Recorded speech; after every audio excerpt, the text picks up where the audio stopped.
to join us and be a judge when you have your successful business.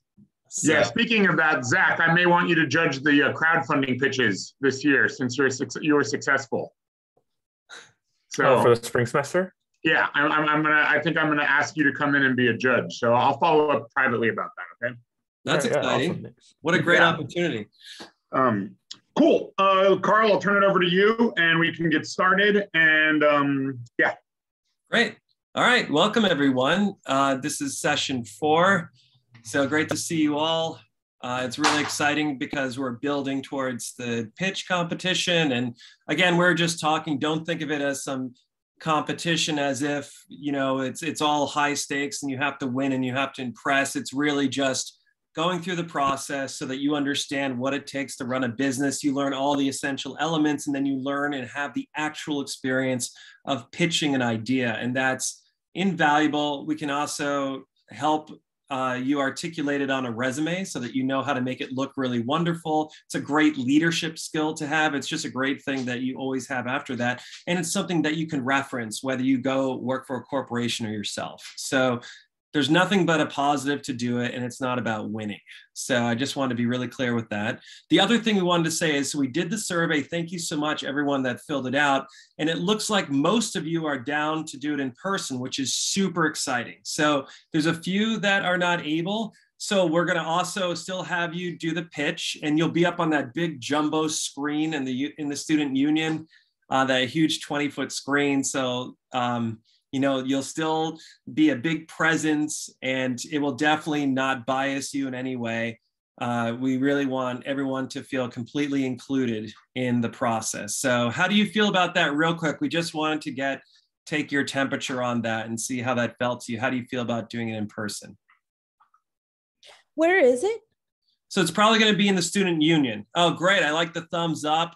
Yeah, it's so exciting, right? Like this is an incredible experience. You actually be out and you'll get to stand and use your body. And I'd love to coach you on that if you have any interest whatsoever. I'm on campus every, yeah, Rocky, I'm on campus. Love it, Laura. I'm on campus every Wednesday and Thursday. So any Wednesday or Thursday, if you're around, you can stop by anytime and we can coach you, talk about how to use your body, how to use eye contact, how to be less nervous. And it's just a great skill you have for the rest of your life that you can use in any situation where you're feeling uncomfortable. I want to stop by. I want to learn about how to do proper eye contact. I still like people, I'm like, oh, I have to like look away. I'm like, I don't want to stare at your face. Yeah, you know what it is? My office is the CCPD, which is, do you know where the chapel is? It's right next door to the chapel. It's that building that you walk through. You know, those like doors that has the anvil, you know, that fake anvil that looks like it's going to fall on you, that sculpture. I don't know. Across from the boiler room. Yeah, it's right across from the boiler room. Rocky, you remember you came there one time. I met with you in person. It was like 3 or 4 years ago. So really, I didn't remember. yeah, I think so. Anyway, so maybe not. I think so, but it was like 4 years ago, so I could be misremembering. But what was I going to say? Oh, eye contact real quick. This is for Peter, who is a great speaker, but yeah, for the eye contact thing, that's usually you look people for a few seconds to make and you kind of think of it as in, so you don't get to staring at them, just to like right now, I'll check in with you. I'm like, does that make sense? And then I'll move on to Zach, who's to your right. And I'll be like, does that make sense? And then I'll, you know, move on like to different people. And it's like you're just checking in. And that's the idea, is you're checking in to see like, is this resonating with you? And if not, that can inform you. And what's great about also using eye contact appropriately is it takes the emphasis off yourself and it puts it on someone else. If you're just kind of doing it indiscriminately, you can get nervous. And then you're thinking about, what am I doing? I've been talking so long. You know, all these things, you're breathing shallow, most likely. So then you can pause. And everybody do this with me. Actually, it's going to feel great. This might be the first time you've taken a really deep breath this entire day. So everybody with me, just take a second, breathe deeply in through your nose. Feel it go all the way down, deep past your lungs, down into your diaphragm, feeling your belly. And then slowly exhale. Doesn't that feel good? Yeah, I need to remind myself to do it all the time. So anyways, with that, you had a great question. Thank you for asking that. It's we're thinking we want to get the student union, because the student union's that beautiful space with 40-foot ceilings and a 20-foot monitor that we can use, and that rakes stadium seating and lots of beautiful sunlight. So I think it would be the perfect venue. Any other questions about it? Feelings, thoughts? Anyone excited? Excited to actually be in person and feel the energy of doing a live thing? I have one thing to add, Carl. I think some of the groups, we have 2 groups where I know some people have issues getting to New York, but I think it would clarify, like, if one person in the team can't be there and one can, I guess, is that like something to talk about? 'Cause I think that might be happening with a few groups. Absolutely. So, it would be ideal if at least one of you could be there in person, and the other one, we can put you up on a screen so that both of you can still be part of it. But it's always great to have at least one person, if possible, there. And if not, that is not going to be held against you. We completely understand. If you're in a different state, a different country, you are 100% just as important as anybody else. And so we don't want this to exclude anyone. We just want those that are able to be there to get the benefit of actually doing this in person. So it's very exciting. And as I mentioned last time, the president, Brana, is really excited about it being in person because she's such a huge supporter of the program. So we're all excited because you are the superstars of the entrepreneurship program at Pratt. You guys really are. Yep. So, yeah. A little more housekeeping. We're going to send an email out about SUNY does every year. They do a pitch competition for students across the New York area where you can submit a business plan and then pitch live. I was just sent it today, so it's actually due in like 10 days. Maybe you're not ready to do that right now, but if nothing else, you can at least look at it and see that these events are out there. You may want to tune in to watch it to see how other people present, and just kind of get, more involved in the entrepreneurial community of New York City, especially with students. That's a great idea, just to watch some other people doing it so you can see, oh, that's a really great way to do it, or oh, that's a thing to avoid, that kind of stuff. So yeah, it can be really helpful.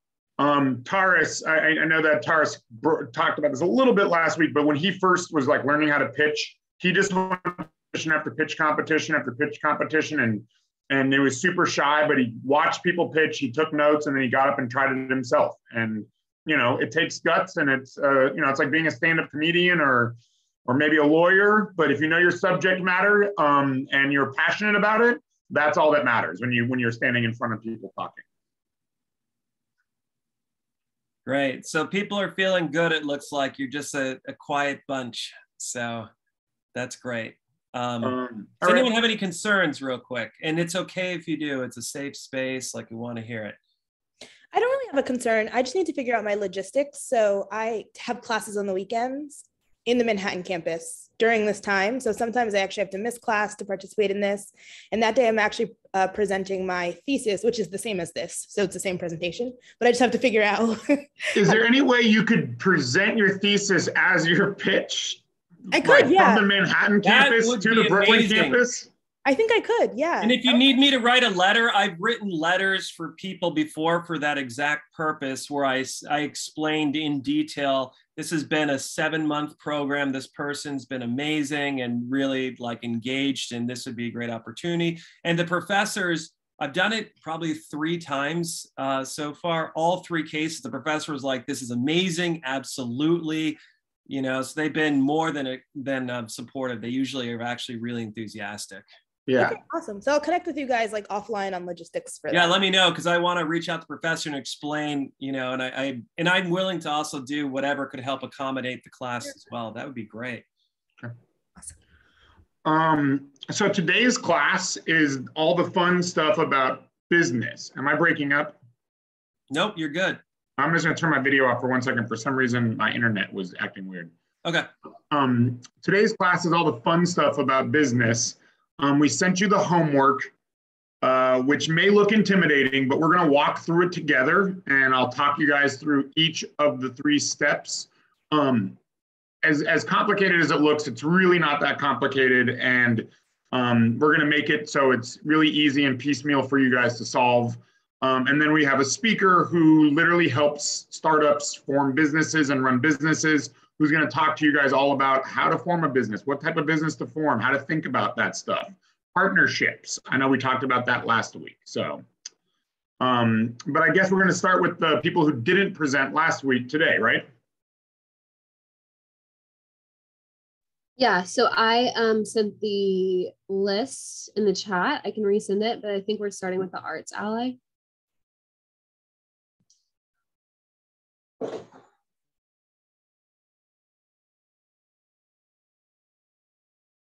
I see Brooke and Lena here. So whenever you guys are ready, you can present what we presented last class.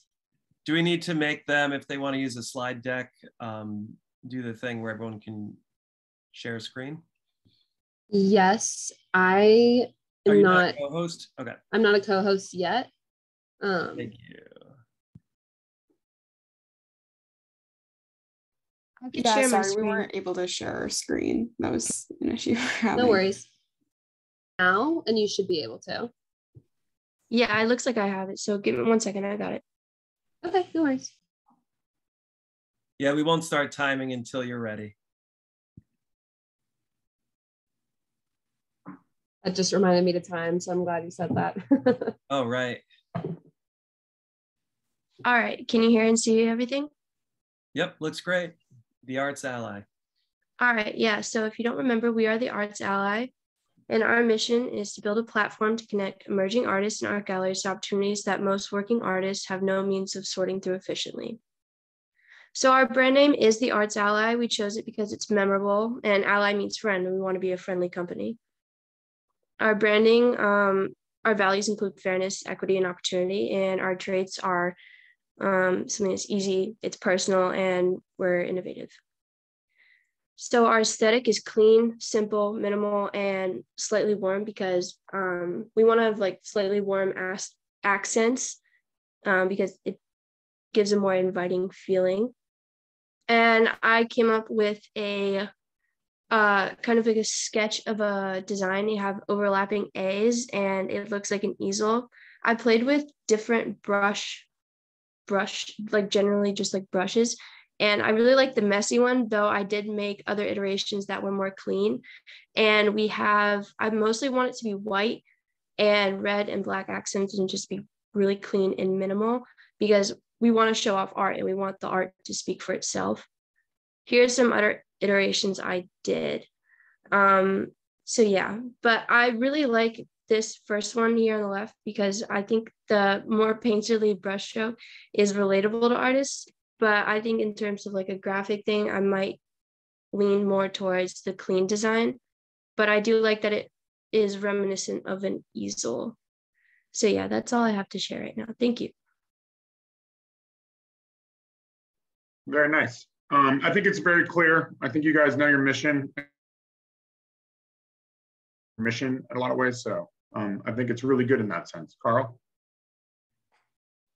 Yeah, I'm wondering, do you think by the pitch you'll have some type of prototype to show or even just some way of showing this is what it might look like from a user experience perspective? For sure. By then we will definitely have a little bit more on that front. We are currently talking to like people that are actually in like the tech field, so we don't want to like present something to you guys that's like totally like off the wall and not yeah, and you don't have really to spend tons or anything. It's just enough to kind of give a representation. Yeah, no, we'll definitely have more work on that. We just, again, we want to talk to people to make sure we're not like throwing something out there that's just totally unfeasible. Great. I will make one comment on the logo, what you were saying about having it look brushed.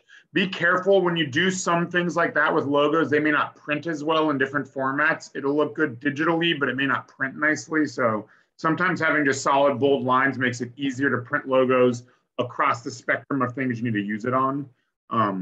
But that's, one of those things that you kind of learn when you make logos that are either too light in color, or sometimes people, use fonts that are too thin, so you really can't see them because they look great on a screen, but they look terrible when they're printed or in a presentation format. So just something to think about, but I think overall the design was really nice. Thank you.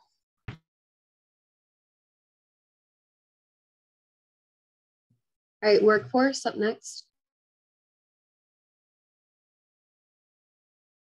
Okay, awesome. So we have shortened our name to just FORCE from Workforce, and FORCE specializes in the funding and acceleration of Black contemporary art.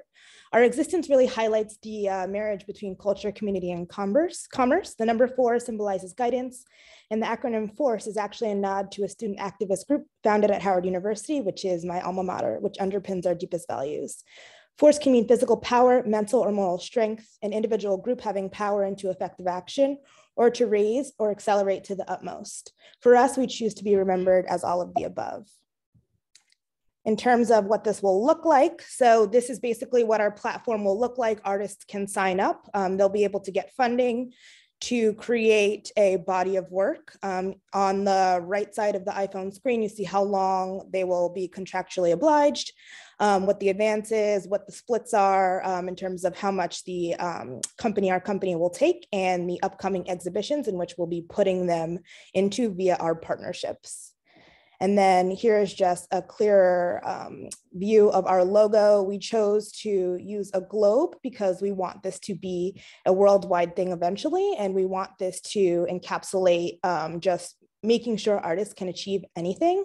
And something that we really tend to believe in is that the sky is not the limit. It's the minimum, which is why we kind of, use this galactic sort of theme. And that's it. Carl, what do you think? I think it's great, and I love that you used an actual, so we could see the experience. Did you have your mission statement? Did I miss that? Yes, yeah, I did have it. It was the first slide. Okay, can I see it real quick? Because I think you were going fast, so I kind of didn't, I missed it. Totally. Yeah, but I love the idea of the galactic thing in the shooting star. I can highlight it better, but it's the first sentence. Okay, great. Yeah, I actually, because I didn't get a chance to read it. I think it's because I was listening, and yeah, and it's pretty long. Yep. So I should kind of break it up. So the first line I think because you don't want someone reading this. Almost feels like I'm being demonstrative, but a little bit like an essay. And so you want to crystallize the idea, so just someone can grasp it really quickly, because I think you have a lot of great stuff, right? So I agree. That was my main comment. And Carl said it all, but I think you just said it too when you're like, maybe I should break this up. It's I think there's just those good instincts. Sorry, yeah, I think there's 3 separate things there, and I think that when you want to lead with a mission statement in a pitch deck, or when front facing part of the company, you want it to be something that people can quickly understand, and then they can pair it back. Like a motto, and so you going to Howard University has nothing to do with your mission statement, right? So it's cool, that's a fun fact about you or whatever, and it can bring, status or whatever, but I don't think that has to do, it's not only Howard people can do this or whatever, right? So, totally. So I think that's more for when you have your slide about your bio, that would be more appropriate to put it than to insert it into your mission statement, because you're kind of combining a mission statement with a bio and some other things. Okay, got it. Yeah, but and I thought sorry, Carl, go ahead. No, I'm just saying I'm excited because I love that you actually already are at the stage where you're showing a visual representation of the prototype and stuff. So you're really moving along. That's awesome. Yeah, I was going to say the exact same thing. I love the visual representation of how it's going to work. I like that you didn't give me a whole lot of text there. You kind of talked me through how it worked. That's really nice from a pitching standpoint. If you were to shop this deck, if this was a slide on your deck and you were going to shop it, you may want to have a little written something there if someone was reading without you there to fully understand what they're looking at. And I really like your rotating globe logo, but I don't know, I felt like I was getting ready to watch a TV program. I felt like breaking news. And I think as part of the UX UI, it'll be really fun to see that on the app as well, you know, like while it's loading or something. I was just looking at it, I was like, that's fun. That's really, yeah, it really almost cool. reminded me of like an old school MTV kind of logo. That's the vibe I got. You know, MTV with the astronaut, and maybe it's the astronaut and the M that Yep. Yeah. In terms of my actual pitch, I don't think I would keep that in there. The rotating, that was just because we're talking about our logo. Yeah, yeah. Well, it's Yeah. cool because it's like the world rotates and stuff, and you're galactic. So I dig it. I dig It's the fun. theme. Yeah, and I said it last week, but generally you don't put a lot of your like, this is my brand is this color and this font in your actual deck, but you should know what it is internally. So whatever you guys are releasing, it always looks the same, you know? And It's I was a thinking continuity. about it. It makes sense why everyone's doing that now, because that's what this specific stage is as we're developing the perfect pitch deck, the perfect 10 slides or whatever it ends up being. This is showing the process, which is really helpful. Yep. All right, great job. All right, Renan up next. Sharing screen.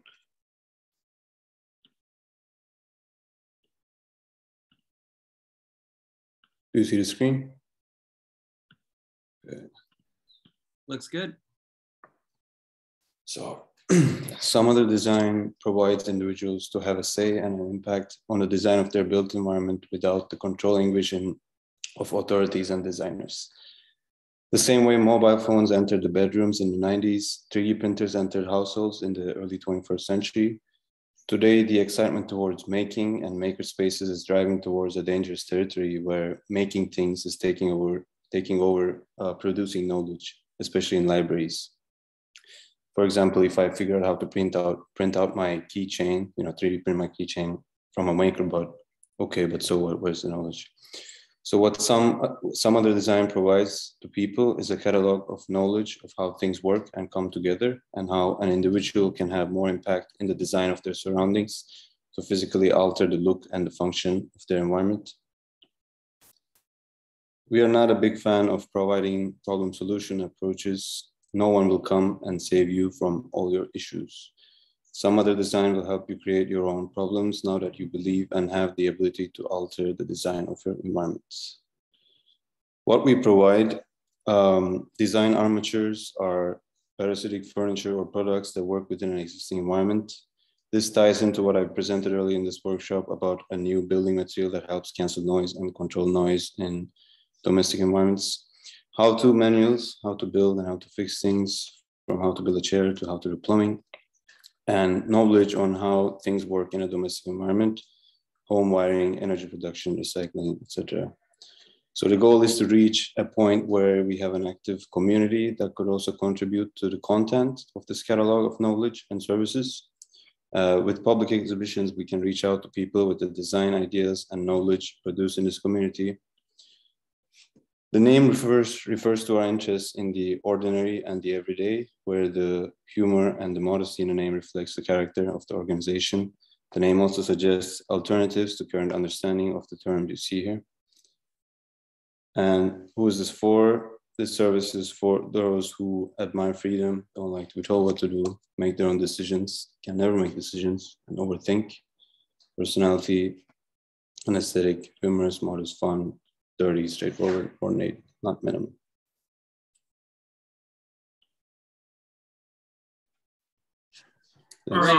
Yeah. Go ahead, Carl.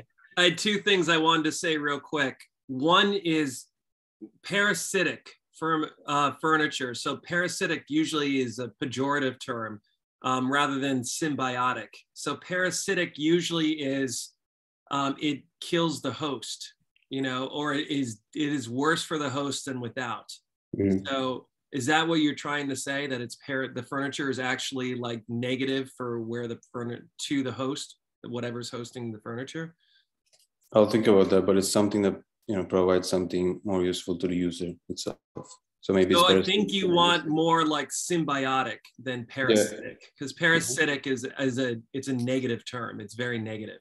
Okay. Like a parasite would be like a virus that basically doesn't, whereas symbiosis would be you know, something that's attached and gets something from the host, but also gives the host some kind of protection as well. So that's symbiotic rather than parasitic. That's one.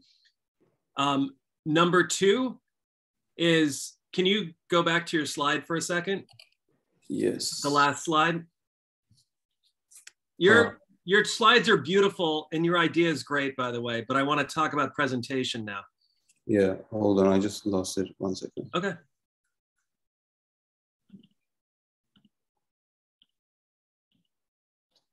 Yes. Okay, can you go to the last slide, please? Where it has like, okay. Tell me how you feel when I'm presenting. Our aesthetics are dirty, straightforward, playful, friendly, affordable, warm. How does that feel? I wouldn't like to read all these. Now, hold on. Let me try something different. Our personality is fun, serious, friendly, affordable, and warm. Do you see what I mean? Like, you want the way you have a beautiful slide, you're very talented, but the way you present, it was like you're bored out of your mind, you know? And so you could have a super great product, but if you seem like, you know, it's painful for you to talk about it, then that's gonna cloud the way that we see your beautiful product. And some hints just from a performance standpoint, whenever you're this is a very specific thing, but when you're listing something like humorous, modest, you got to give each one a slightly different tone, say it the way it is. You don't just list them all monotone, right? And then when you're talking about, can you go to another slide? You delivered the whole thing as if, and I get it, you probably don't, it's not your favorite thing to present, right? I'm guessing. It's just today, I think. Oh, it's just today. Okay, cool. So, you know, you just try your best, just like, you know, some other things, urbanism, manual, like you want to make sure you punch these things that you're saying to make sure that we're getting it. And what you're saying is important. You want, if you're not interested in what you're saying, even if what you're saying is interesting, which it is, people will not think it's interesting. If you say things flat, and just to say them, you could be saying the most profound, interesting things and people are just going to zone out, you know? So you really want to try, that's super important. This is for everybody, by the way. So I don't mean to pick on you because I love your idea, but I think this could be a game changer between like, you know, what you're doing and what you're doing. Because your slides are gorgeous. Your product looks incredible. You're super talented. I don't want you to lose out because you're presenting it like it's boring, because it's not. It's the opposite. Thank you. Unless it's on purpose. No, I'm serious. If you want to be dry and bland, it's fine if it's on purpose with a purpose. Because I have students present things where I'm like, you got to punch it up. And they're like, well, my idea is meant to be boring and I want it to sound that way. And I'm like, okay. I don't know how successful they're going to be with that event in the grand. The video was incredible. Yeah, I'll send it to you. It's literally it's just like, okay, if that's part of the tongue-in-cheek idea, as you're saying, if you're saying like really boring, really beautiful, incredible concepts in a boring way, then I guess that's like dry humor. I get that. That is what they were going for. And I was like, as long as you know you're doing it, it's fine. Okay. All right, I have one question. Can you go back to slide number 3 for me? I see what you provide. You have to either remind me, how does this business work? What is the mechanics of your customers paying for what? Are they paying for kits? Are they paying for the how-to guides? Are they paying for classes? Can you just give me a basis of how this, I honestly can't remember. And I'm asking just for clarity. Yeah, no, a lot of things changed in my project. I have to get into the details of this, but for now I was thinking this maybe a subscription-based thing. Okay, that's all I needed to know. Because that's going to be sort of like our big topics today and going into the next class is understanding how your company makes money and what it needs to grow and how much money it needs to get to the point where it makes money. So I wasn't sure. The how-to manuals, I kind of love that. There used to be this series of how-to manuals that would come out once a month in the 40s and 50s, and they were beautifully illustrated.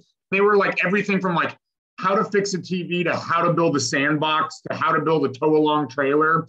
They're super old school, and the drawings are super old school. And every time I'm at like a vintage store and I find one, I buy whatever, however many they have, I'll buy, because they're just like how to do woodworking, how to be a beekeeper, how to treat poison ivy. And it's all in like this monthly book that like I think we could totally bring these back and just reprint them and sell them, because it's still extremely useful information. Maybe not how to like change resistors on tube TVs, but I think you could modernize it and just do something like that and be very successful. So I was trying to look for them to show you, but I would definitely look that up. And maybe during break, I'll try to grab one from my bookcase to show it to you. But I think it's the only thing that I was not clear on. I'm clear on the mission. I'm not necessarily clear on the business yet, but I'm sure we'll get that defined. Okay, yeah. Great job. Beautiful slides, beautiful sense of aesthetics. So Yep. Great work. Thank you. Is that everyone, Paxton? Nope, one more. One more, RockSolid. Then that's everybody after that. Oh, great. Hi, can you guys hear me? Yeah. So I didn't necessarily make a slide deck presentation. I'm suffering from sleepless night from midterm, but I will talk you guys through the visual. So actually, we changed our names to Chisel. So Qi is energy in Chinese word, and Zhou is like kind of like we make the brand name more fun to pronounce. And here is our first version of our logo. So me and my partner each drew one part of it. So the left one is like the lions on the Chinese Spring festivals. People are dancing. The right one is me drawing a goat. So our mission is to deliver art and unprecedented joy through our collectible figures. So we value art, pop culture, and also community. So our style are fun, playful, unique, edgy, and knowledgeable and warm. So our targets are Z generations and people that love pop cultures, love arts. And we wish to bring a sense of community through this kind of projects. And we decided our product to be right now as a art cat. So we talked to Peters about, we used to have an idea of podcast, but we now kind of like expanded to the art cats. So actually we talked to one of our friends to design the cats for us, and here's the cats. So I think that's, each one are based on each prat cat. This one on the right is gray one. There's a one black and white. There's one that's whiter. And here is some of the background for ID students. And I think we're going to sell it at the Pratt Merch Day on March 26th. And this yellow one with Pratt cats, I think we're going to probably put it on a hoodie or something. Yeah, that's it. I would buy one of those. That's amazing. Is that Mustache, the gray one? Mustache?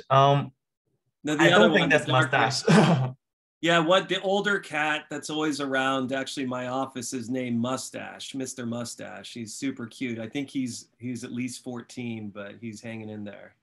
Yeah, we're kind of like gathering names for the cats. We don't know that all of the names for them, but we're kind of like— the gray one with the white mouth is Mustache. Okay. Super cute. You might want to interview Conrad, the guy who took care of the cats. He was the one who took care of the cats, and he was the one who ran the engine room. And a lot of the names came from him. So you may want to just find him and interview him. He's a very interesting fellow and a smart fellow. So it might be a sort of like way to connect the brand, all together. All right. Oh yeah, there's a great New York Times article on the Pratt cats where they did a whole write-up saying the history and him with the engine room and adopting the cats. And yeah, it's an incredible story that you can tie into this.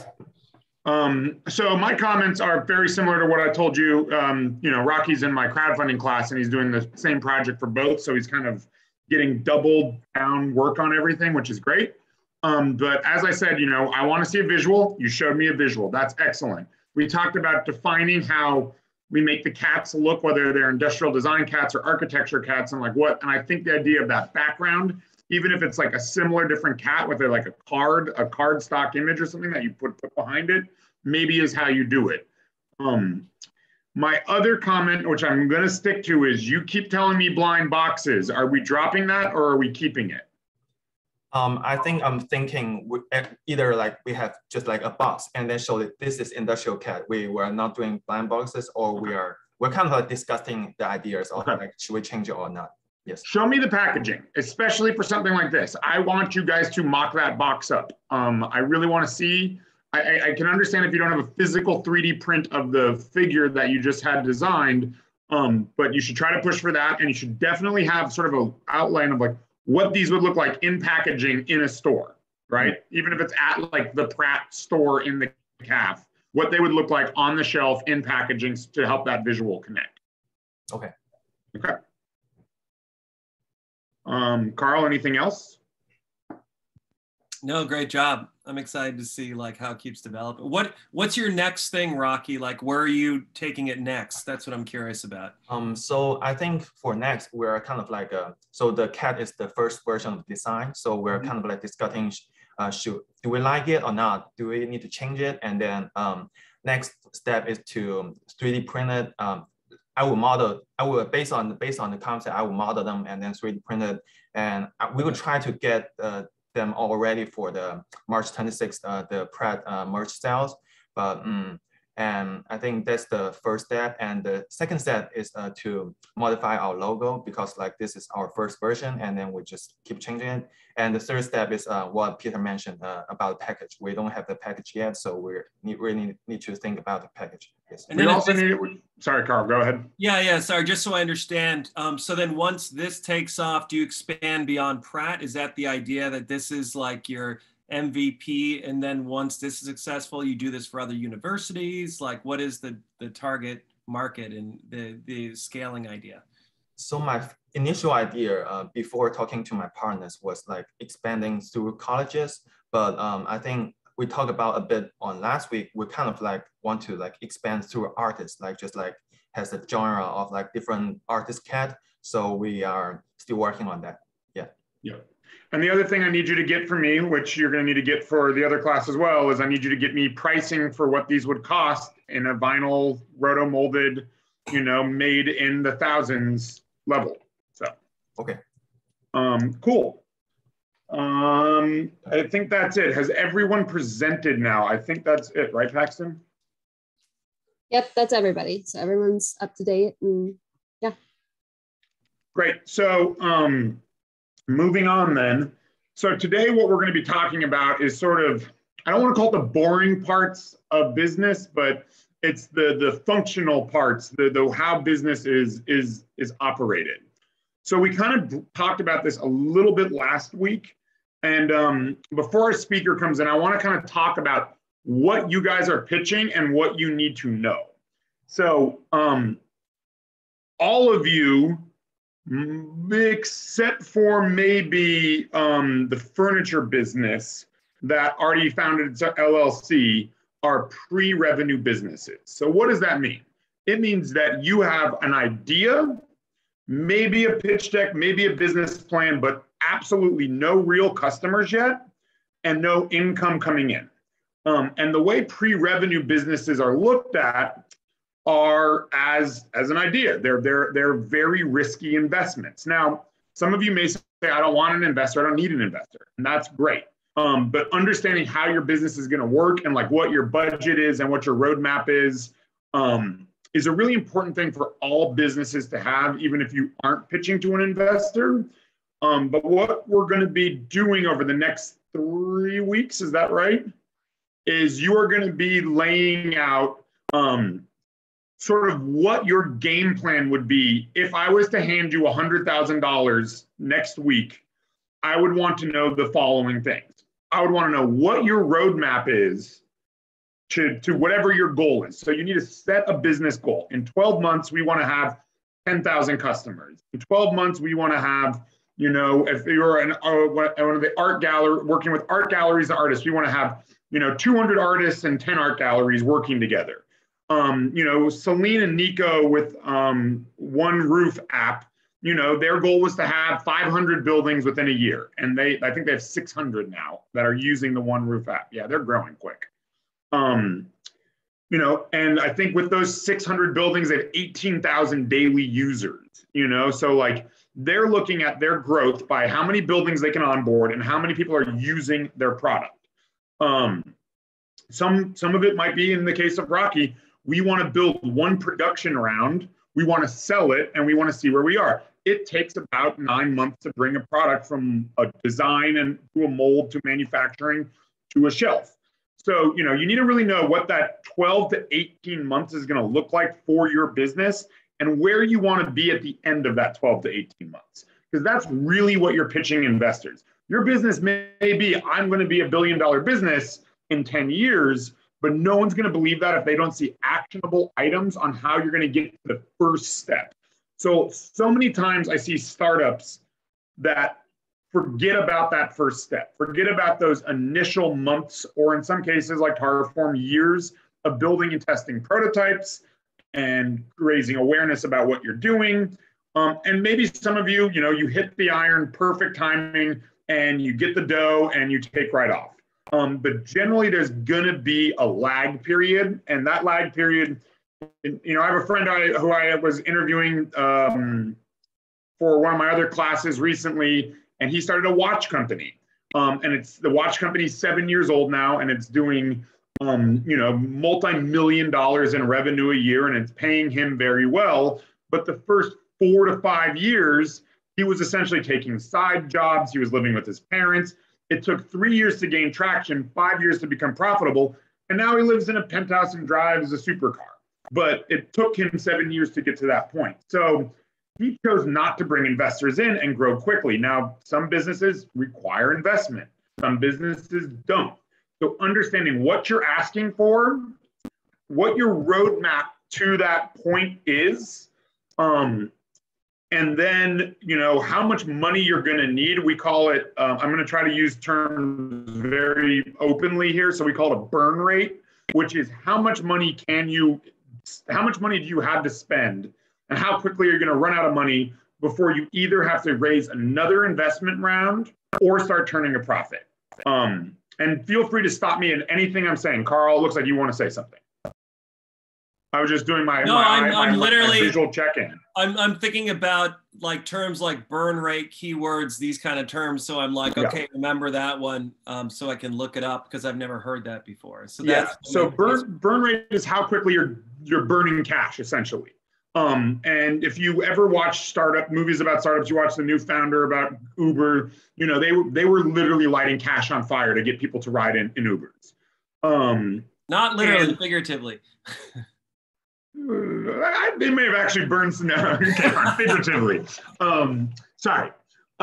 Figuratively, yes. And I'm joking. Literally now means figuratively the way a lot of people use it. So fair enough. I'm giving you a hard time. So you know, I think they were even to the point where Uber became Uber. VCs, the venture capital that was supporting it, was paying like $6 of every ride we took because they were not making money. And they were being propped up by investors because their goal was to grow as fast as possible, to hit that billion-dollar, multi-billion-dollar status. So their burn rate for many, many years was insane.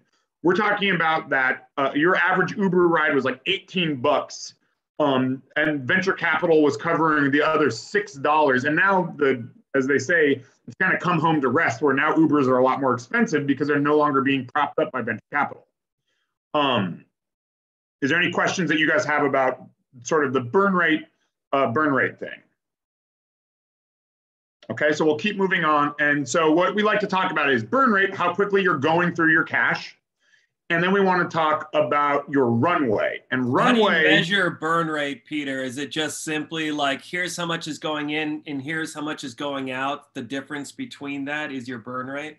Exactly. And some of the assignments we're going to do, we're going to look at ways to sort of at least estimate what it's going to be. So what we talk about is burn rate and runway. Runway is how long you have to reach the goal you have set.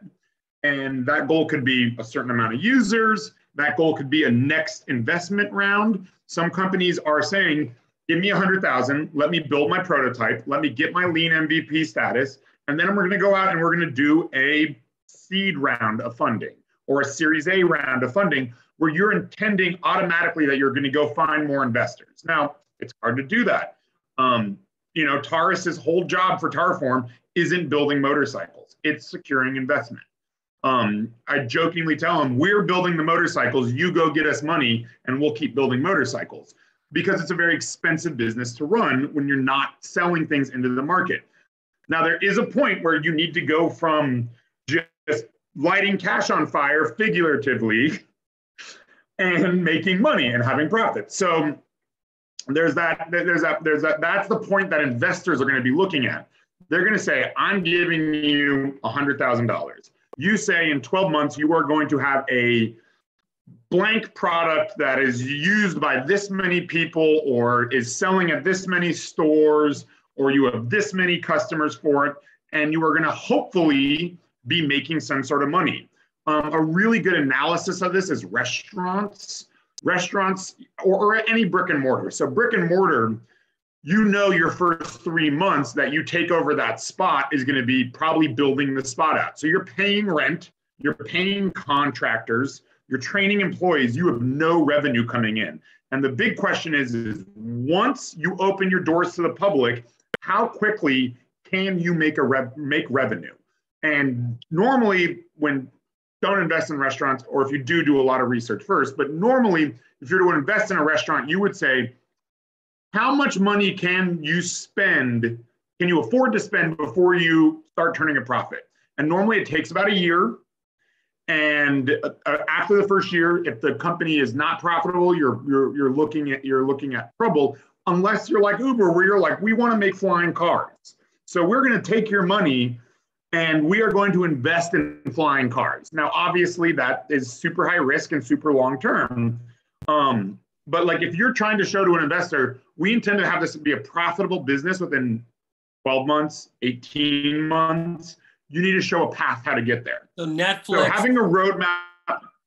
Oh, sorry, I was going to say Netflix is a really good example of that, because they wanted to create a huge subscriber base. So they were burning through money to create original content, and that was their way. And so that's why, even though they're losing so much money, their stock was still going up, because it was the potential that once they established that, you know, that user base. Yeah. And so this isn't rocket science. This is actually, I always call it lemonade stand economics, because, you know, you have to buy lemons, you have to buy sugar, you have to set up, you have to use your labor. And, you know, hopefully at the end of the day, once you subtract everything that went into the business, you've made a little bit of capital, made a little bit of profits. So the first thing is having a clear roadmap with what we like to call KPIs, key performance indicators. So, you know, you're saying, you know, I'll give you 100K, in 12 months, you're going to have, you know, 5,000 users. I'm not expecting there to be no users 1 month to go of that 12 months. And you're saying, we spent your $100,000, Peter. We have no users yet, but next month we'll have 5,000. Normally you should see an upward trend, you know. We call it a J curve on a graph. The biggest one that you'll hear in startups is the hockey stick graph up and to the right of showing, you know, flatline, flatline, flatline, and then there's this moment where then it takes off. Now, that can be over 10 years or over 1, depending on how you structure your business. So as an investor, the things that I'm going to want to know from you, or even as a partner or someone who's maybe going to work with you, what I'm going to want to know from you is, you know, what are your goals and how long is it going to take to reach? How much money do you need to reach them? So this is like creating just a basic general budget, and you're going to make assumptions, and you're going to throw it into a pie chart, and that pie chart's going to say, you know, 60% of whatever funding I get is going to go into development of my product or customer acquisition. 40% is going to go into operations. So that's 100% right there. You may pay yourself out of operations, but if I see you like 20% goes to my salary of the $100,000 I gave you. Now, I'm not expecting you to work for free. So I do know you need to pay yourself. And I don't think if 20% is terrible if you can live off of that. Now, generally, there's a statement that the founder and the owner eats last. So you have to pay your vendors, your employees, your contractors, and possibly your investors before you ever take a dollar out. Peter, while you're talking about this, is there like a simple way that people who are doing this for the first time know, like have like an idea? We're going to go through that. We're going to go through that after the speaker, because I don't know everything that Toby's going to cover. Okay. So I want to be able to react to it, but I'm going to walk through the homework assignment and we're going to look at graphs. But I'm kind of just, this is the amuse-bouche portion of what's going to come after the speaker. Love it. So yeah, so then the last thing is going to be able to show a basic layout of how much money you need, and then how you're going to use it, and then hopefully where this point where you start making money is. So that'll determine really what you need to ask for. Generally, pre-revenue startup businesses are asking for between $250,000 and $500,000 to operate for normally 12 to 18 months. This is a pretty standard across the board, whether it's an app or a physical product. Restaurants a little different, brick and mortar is a little different, but none of you are pitching me brick and mortar, so we don't need to talk about that. So I've created 3 assignments that would normally be given to my class in 3 weeks, and I'm giving you all 3 at once, and you're gonna do 1, 2, and then 3, and at the end of it, you should have in your pitch deck a slide for your roadmap, a slide for your budget, and a slide for where you eventually make profit. And those 3 slides should determine how much money you need to ask for. It's important to understand it clearly, because that's what investors are going to look at. They're going to look at how much money do you need, how quickly you're going to go through it, and when do they get their money back? When do you make money? And then we can talk a little bit after the speaker about what your ultimate goal for your company is, because there's a point where you have to say, am I growing this to sell it? Am I growing this to live off of this? Or am I growing this to take it public, which is an initial public offering, which means listed on the stock market. Because at all points of this types of things happening are whether your investors get paid back and how much they get paid back. So we'll talk about that further. We have 5 minutes until the speaker comes in. Carl, do you want to break right now for 5 minutes, let everyone get comfy, and then the speaker in at 1? Absolutely. I love the idea of us now getting a break. You can stretch, you can do whatever you need, and then we'll be fresh so we can listen to Toby, who's going to have lots of great information for us. So we'll see you back at 1 o'clock sharp.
Hi, Toby.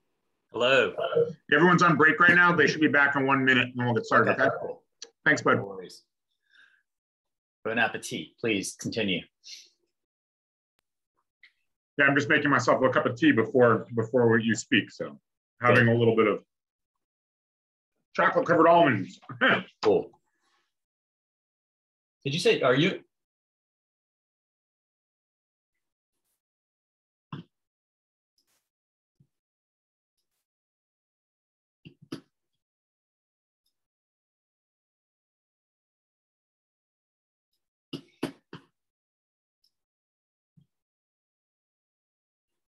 Did you say are you in Greenpoint? Is that? I'm in Park Slope. Okay. Shelby thought I was in Greenpoint because okay. We both bowl at the gutter on North 14th in the league. So I'd always see her there, like outside of MCOR, and we kind of became, friends of bowling. Yeah. So she was like, "Oh, you're always here. You must live in Greenpoint." And I was like, "No, I just go to the gutter quite often." Yeah. Is gutter bowling back in business all normally now? It seems to be, yeah. The owner's a friend, and he was trying to expand the company. They opened up one in Long Island City and one in the Lower East Side, but they got hit pretty hard. But I'm glad they made it through. I mean, losing all these small businesses has been just awful. So yeah, it is terrible. Yes, it is. It's really harsh. Yeah, I love the gutter. There? Nope, not back yet. One more second. Yeah, no worries. And I told Taurus that you're gonna come by and visit us. I don't know if it's me or you. You're kind of going in and out on the audio. Sorry, I may have broken up a little bit. I told Taurus that you're going to come by and visit us. Oh yeah, I'd love to. Yeah.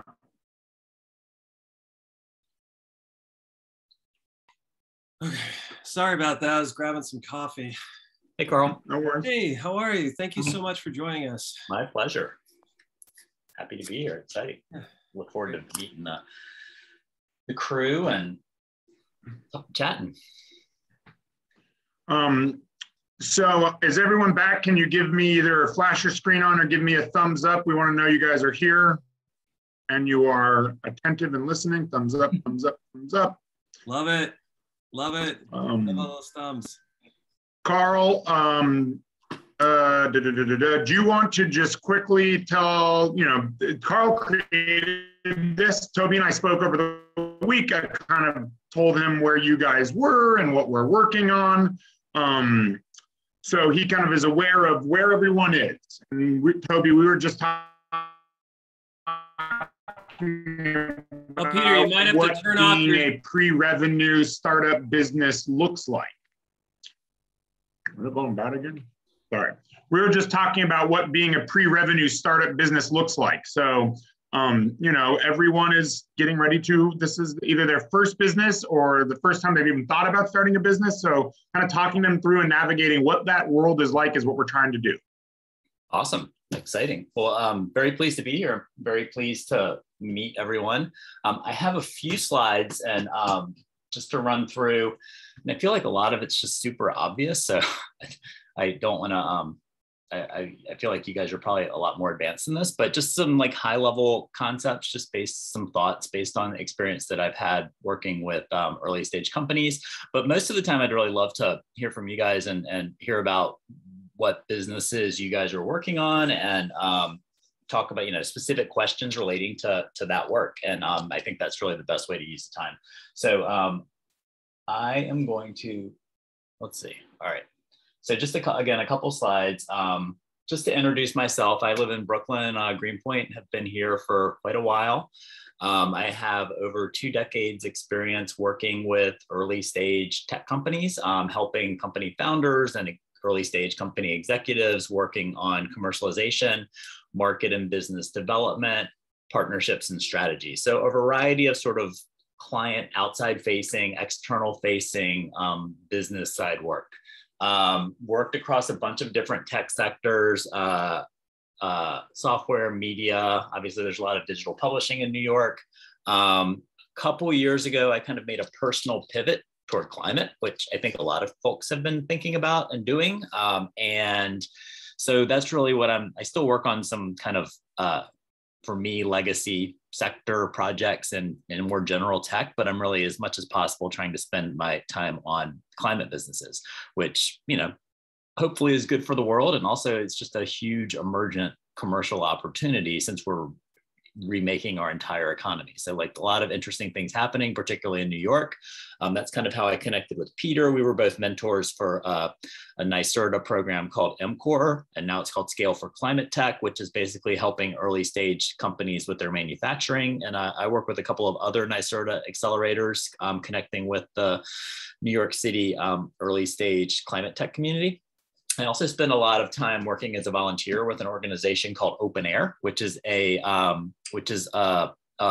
global open source volunteer network really focused on advancing climate solutions and specifically carbon removal. So that's a lot of my time these days. And there on the bottom there is my contact on my LinkedIn and also my email, tbryce@gmail.com.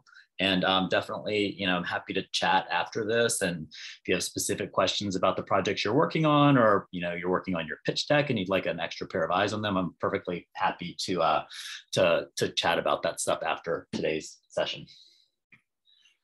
Again, this is like super high level. And, you know, I told Peter and Carl, I mean, I'm not an attorney. I know enough to hire a good attorney, but like, you know, and I have experience working on all this stuff, but I'm not the best person to help advise you specifically about what business structure you should use. You know, it's situational. It depends on what you want. It depends on what business you're in. There are many options. You could be a sole proprietorship, it could be an LLC, C Corp, B Corp, S Corp. A lot of companies these days are forming as B Corps, public benefit corporations, because I think that, you know, we've seen that sort of unfettered shareholder capitalism doesn't always deliver the best results. So if you're a B Corp or a PBC, it gives you a little more latitude to factor other things into your business decision making, whether it's climate or whether it's, you know, inequality or whatever it is that you care about. So, you know, definitely see a lot more of that these days, and it's kind of a nice thing to see. And, you know, and so that's PBC is public benefit corporation. Yeah. And actually, I would not be able to tell you the difference between that and a B Corp, but and it might even be the same thing. But, you know, the general idea is that you know, a traditional corporation, you really have to maximize shareholder benefit, and these other structures allow you to factor in other concerns, whether again it's climate or you know, reducing inequality or whatever it is that's important to you. So, you know, as you're forming a company, you figure out what your structure is. Keep it simple. You can definitely start as a single member LLC, which is what a lot of businesses do, and then eventually become a different kind of corporation. But as your business grows and scales, there are different levels of expense and reporting requirements and tax filing with the different corporate structures. So again, it's just really, it's key to educate yourself. And at the end of the day, you want to have a good lawyer. You want to use her or him efficiently. So you don't want to just like completely hand things off. You want to educate yourself a little bit. Lawyers are expensive, particularly good lawyers. So just like make sure that you're not giving your lawyer an open-ended project to work on. You're asking the lawyer to do a very specific task. You know? Toby, can I ask you a quick question? Yes. I want to know if this is true or not, but I heard that one of the main reasons to create an LLC is so that you can't be sued it helps protect you in some way? Yes, it does. I mean, that's basically it's the whole point. The whole point of an LLC, a limited liability corporation, is to limit your personal liability. So, you know, that's something that I think most businesses you want to do, because you want to separate your personal assets and life from what your business. So, you know, again, I would really strongly encourage you to get a good lawyer at the earliest stages of your company to advise you, and then hopefully work with her or him over time. The other key thing, depending on what business you're in, is intellectual property. You know, not every business has intellectual property. Not every business has defensible intellectual property, but if you do, it's important to get that process going early. And again, it's one of those things that that you can keep it simple to start. You can just file for a provisional patent, for example, which might cost you a few $1,000s as opposed to the tens of thousands, or potentially, you know, depending on the complexity of the patent or number of patents, hundreds of thousands of dollars that you might have to spend on full-on IP protection. But again, an attorney, and this is often maybe, unfortunately, a different kind of attorney, but there are a couple of really good early stage IP attorneys in New York City, and I'm sure any sort of tech ecosystem that can help you with these things. Trademarks and copyrights are a little more straightforward. Some of that you can even do yourself. There are a lot of really easy explainers on the internet how to file for, initial trademark protection. But these are all the kinds of like legal things that you need to think about as you're starting your company. I'm gonna run through a couple other slides and then we can kind of just take questions, because I'm sure maybe there are some questions in this area, but just a couple other thoughts. And before we move forward, when you said a single owner LLC, I do think making the definition between how LLCs are owned by partners and how the taxes pass through to you versus incorporations where you can issue stock should be kind of explained, because I think that's like one thing where people normally get confused. And they're like, I need to be an incorporation. And I'm like, why? Yeah. Or they're like, I want to be an LLC. And I'm like, you need to raise money. You can't be an LLC. You can definitely raise debt as an LLC. And if you're going to issue shares, you have to convert to a corporation.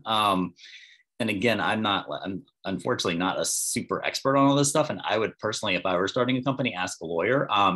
What Peter just said is correct about LLC. And I said single owner, I should have said single member. And a sole proprietorship is basically a tax structure that allows you as an individual to basically function from a tax perspective as an LLC, but it does not give you the liability protection. So if you do need the liability protection for your business, you would want to go ahead and file to become an LLC, a single member LLC. Basically, just you are the sole owner. You can also have a partnership, structured as an LLC, and you can have a multi-member LLC. There's a lot of flexibility. And that's a stupid question, Toby. Why would you not want the liability protection? Yeah. I mean, well, some businesses I think have fairly, like for my personal business, I actually do not have an LLC. I formed LLCs for other purposes, but for my personal like company advisory and consulting business, I just function as a sole proprietorship from a tax perspective. And I don't personally feel like there's a lot of personal liability associated with the work I do.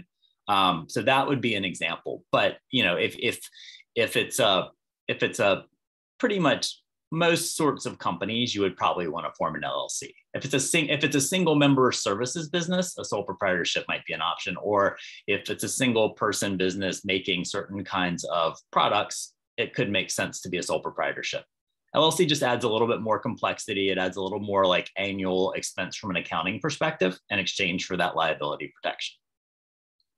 But again, that's just, I was outlining the various options. There are a number of options to you, and a good attorney will be very experienced doing these things and can efficiently kind of advise you based on what your business is and what you want, and what your priorities are, what makes the most sense. Funding, again, not to be a broken record, there are many options. It depends on what you want, depends on what kind of business you are starting, and you really just, this is something you do want to think carefully about. Equity investment is people buying, investors buying a piece of your company. Not all businesses have to raise money via selling equity in the company. There's a lot of, most businesses are not venture scale.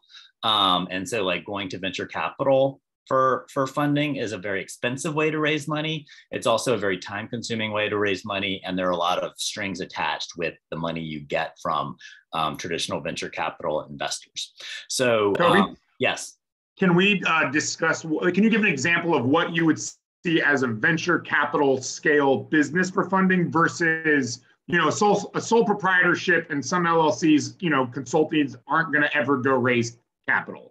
But can you give an example of just what that is? Because venture capital, we're talked about it loosely, but we haven't really talked about it in depth yet. Well, I mean, venture capital is a very broad category, and they're very different. There are a lot of different scales of venture capital. But if a venture capitalist is putting money into your company, she or he believes that your company is going to be worth at minimum tens of millions of dollars in some reasonable time frame. And not all, and there are many great businesses that are never going to be worth that much in terms of their asset value. And so venture capital is I think and particularly in tech, venture capital is sort of seen as the be all end all, and everyone has to go after venture capital. I'm just a big advocate of maybe you do, but you should think about what you want and how big you think your business is going to get. It's certainly better in the abstract to not sell a piece of your company to someone else. So like there are a lot of different ways to raise money without selling a piece of your company to someone else. You can raise debt, basically get certain, and debt is a very broad term, and there are a lot of different kinds of debt. There's, private sector debt, a bank loan. There are convertible notes from investors that you either pay back, or it gives you the option to convert them to shares if you want to turn your company into a corporation. The work I do in climate, there's all sorts of public sector grants, R&D support, and small business, SBIR, small business, can't remember what that stands for, but like there's a lot of at every local government. New York City has support for small businesses. There's state level support and there's national support. And then there's sort of philanthropic support too, depending on what sector you're in. Again, if you're in climate at all, there's all sorts of philanthropic support for early stage climate companies. And so these are ways that you can raise money without selling any of your company. My favorite way to fund your business is to bootstrap by selling your product and, not giving anyone a piece of your company. And, if you're selling a consumer product, you can do a Kickstarter, or there, obviously 10 different ways I use Kickstarter as a general term, but pre-sell your product if you're making a product. So again, there's just a really broad menu of ways to raise money. I think when I talk to early stage companies, a lot of times they just sort of through inertia and assumption, they think, oh yeah, well, we have to raise venture capital, but you don't. And I just think that's a really important point to establish. I also want to just jump in there and say that even when we say venture capital and we're talking about it in the broad term, most companies, even if you are showing that 100 times growth opportunity, venture capital really isn't an option until you've proven something. So for like early stage startups, people are like, I need a VC. I'm like, you don't have a product on the market. I don't think a VC is going to talk to you. You may want an angel investor or friends and family. Right. So, that's all versions of venture capital. But so many people are like, I need to get investment from these big venture capital firms, Sequoia, whatever. And once they're in, they will push you around. They are big boys, big girls that want to see you make a lot of money. And they may force your business into a place you don't want it to be because they want to see their investment pay off. That's 1,000% correct. And when you're really early stage, unless you're a founder who has had successful exits in the past, or some other imprimatur that these investors are going to recognize and value, it is super challenging. It's super challenging to get access. I actually think that the ecosystem is much more open than it used to be. I do think that if you have a good idea and you're good at communicating about your idea, then you can get access. But it's really a question of, is your business the right fit for venture capital? And not every business is. And like when we get to the questions, we can have let's talk about individual. If you have this question, let's talk about your business and like what your funding options might be. And but again, I think there are a lot of like successful companies that have gotten really big that have gotten a long way down the road by bootstrapping. And so obviously everyone needs to pay themselves and feed their families, but minimizing the amount of your company that you sell off or the amount of debt that you get into, it is a good thing. So it's definitely. It also shows that you're thinking ahead. Yeah, totally. I have one question for you. And it's a question I find myself asking quite often, especially for art and design students that are looking to start businesses. Now, once we talk about the dangers of venture capital, one thing I've noticed is it's hard to find the people that normally give to companies, and they don't always take art and design students seriously compared to Wharton grads and MBAs. Yeah. And I once jokingly, I was listening to the speakers from Casper and Werribee Parker talk, and they're like questions. And my question would be like, well, how do I get funding if I didn't go to Wharton, you know? Yeah. And I think that's something that maybe you could kind of talk a little bit about if you were seeking funding, how maybe talking about your business or whatever makes sense to talk to these people. Yeah. So can you, is that a question to talk about now, or do you want to talk about it in the context of questions that? It was more, it's kind of like this thing where like, where do you see the companies you're working with, these, you know, very socially driven companies that may need a lot of capital, where do you see them finding capital to make, you know, big investments in pretty complex things? Yeah. Well, in climate, for example, you know, some climate solutions involve moving bits like software, but most climate solutions involve moving electrons, electricity and power, or moving molecules, like removing carbon dioxide from the atmosphere or what have you. And that is hardware, and that, as Peter said, is expensive. And so, you know, there is a growing roster of investors who are specifically interested in the climate sector. And I think that's probably true for any sector at various sizes. So like if you're in fashion, there's certain investors that are kind of endemic to that category. So that's definitely one thing to think about when you are raising money. Like you don't want to, you know, you don't just want to send your pitch to Sequoia. You want to understand what, you know, if you do want to go to Sequoia, figure out who the partner is at Sequoia who's interested in businesses like yours. It's definitely really important to be purposeful in thinking about that. In the climate sector, again, the grants and public support, Department of Energy is putting a lot of money into the climate sector now. In New York, NYSERDA is putting a lot of money into the climate sector. NYSERDA is the New York State Energy Research and Development Authority. Another thing that I didn't put on this list, but there are also a lot of really great accelerator programs. And I would be happy to advise you on potential ones that might be a good fit for your specific business if you want to email me or talk about it in the questions. But accelerators are another great way. I mean, you guys are in an accelerator now, but there are a lot of interesting accelerators in the New York City area. Certainly for climate, but you know, there's a ERA, Entrepreneurs Roundtable Accelerator. They kind of take quite a bit of equity, but they'll give you $100,000, and they work with a really broad range of companies. So there are a lot of different accelerators as well that they both help you. Many of them will give you capital. Some of them give you non-dilutive capital. The accelerator partner to the NYSERDA manufacturing accelerator that Peter and I worked with is called Venture for Climatech, and they give up to $100,000 of non-dilutive capital to participants. Non-dilutive capital meaning they do not take a piece of your money of your company, so it's effectively a grant. So again, there's just a lot of different options, and I think that in tech there is this sort of assumption that, oh, I've got to go get venture capital, and I guess one of my main points is I would like to debate and dispute that assumption, because there are a lot of other paths and you don't have to necessarily get venture capital. Couple just sort of general thoughts. These are, again, super basic, but with any business, you want to keep your business lean. There's the whole, lean startup method. But the thing that causes businesses to fail is getting over your skis with burn rate or debt. And so you just really need to balance your costs with your revenues, or your sort of your view on near-term future revenues. So, that's one thing that all successful business people are kind of cheap.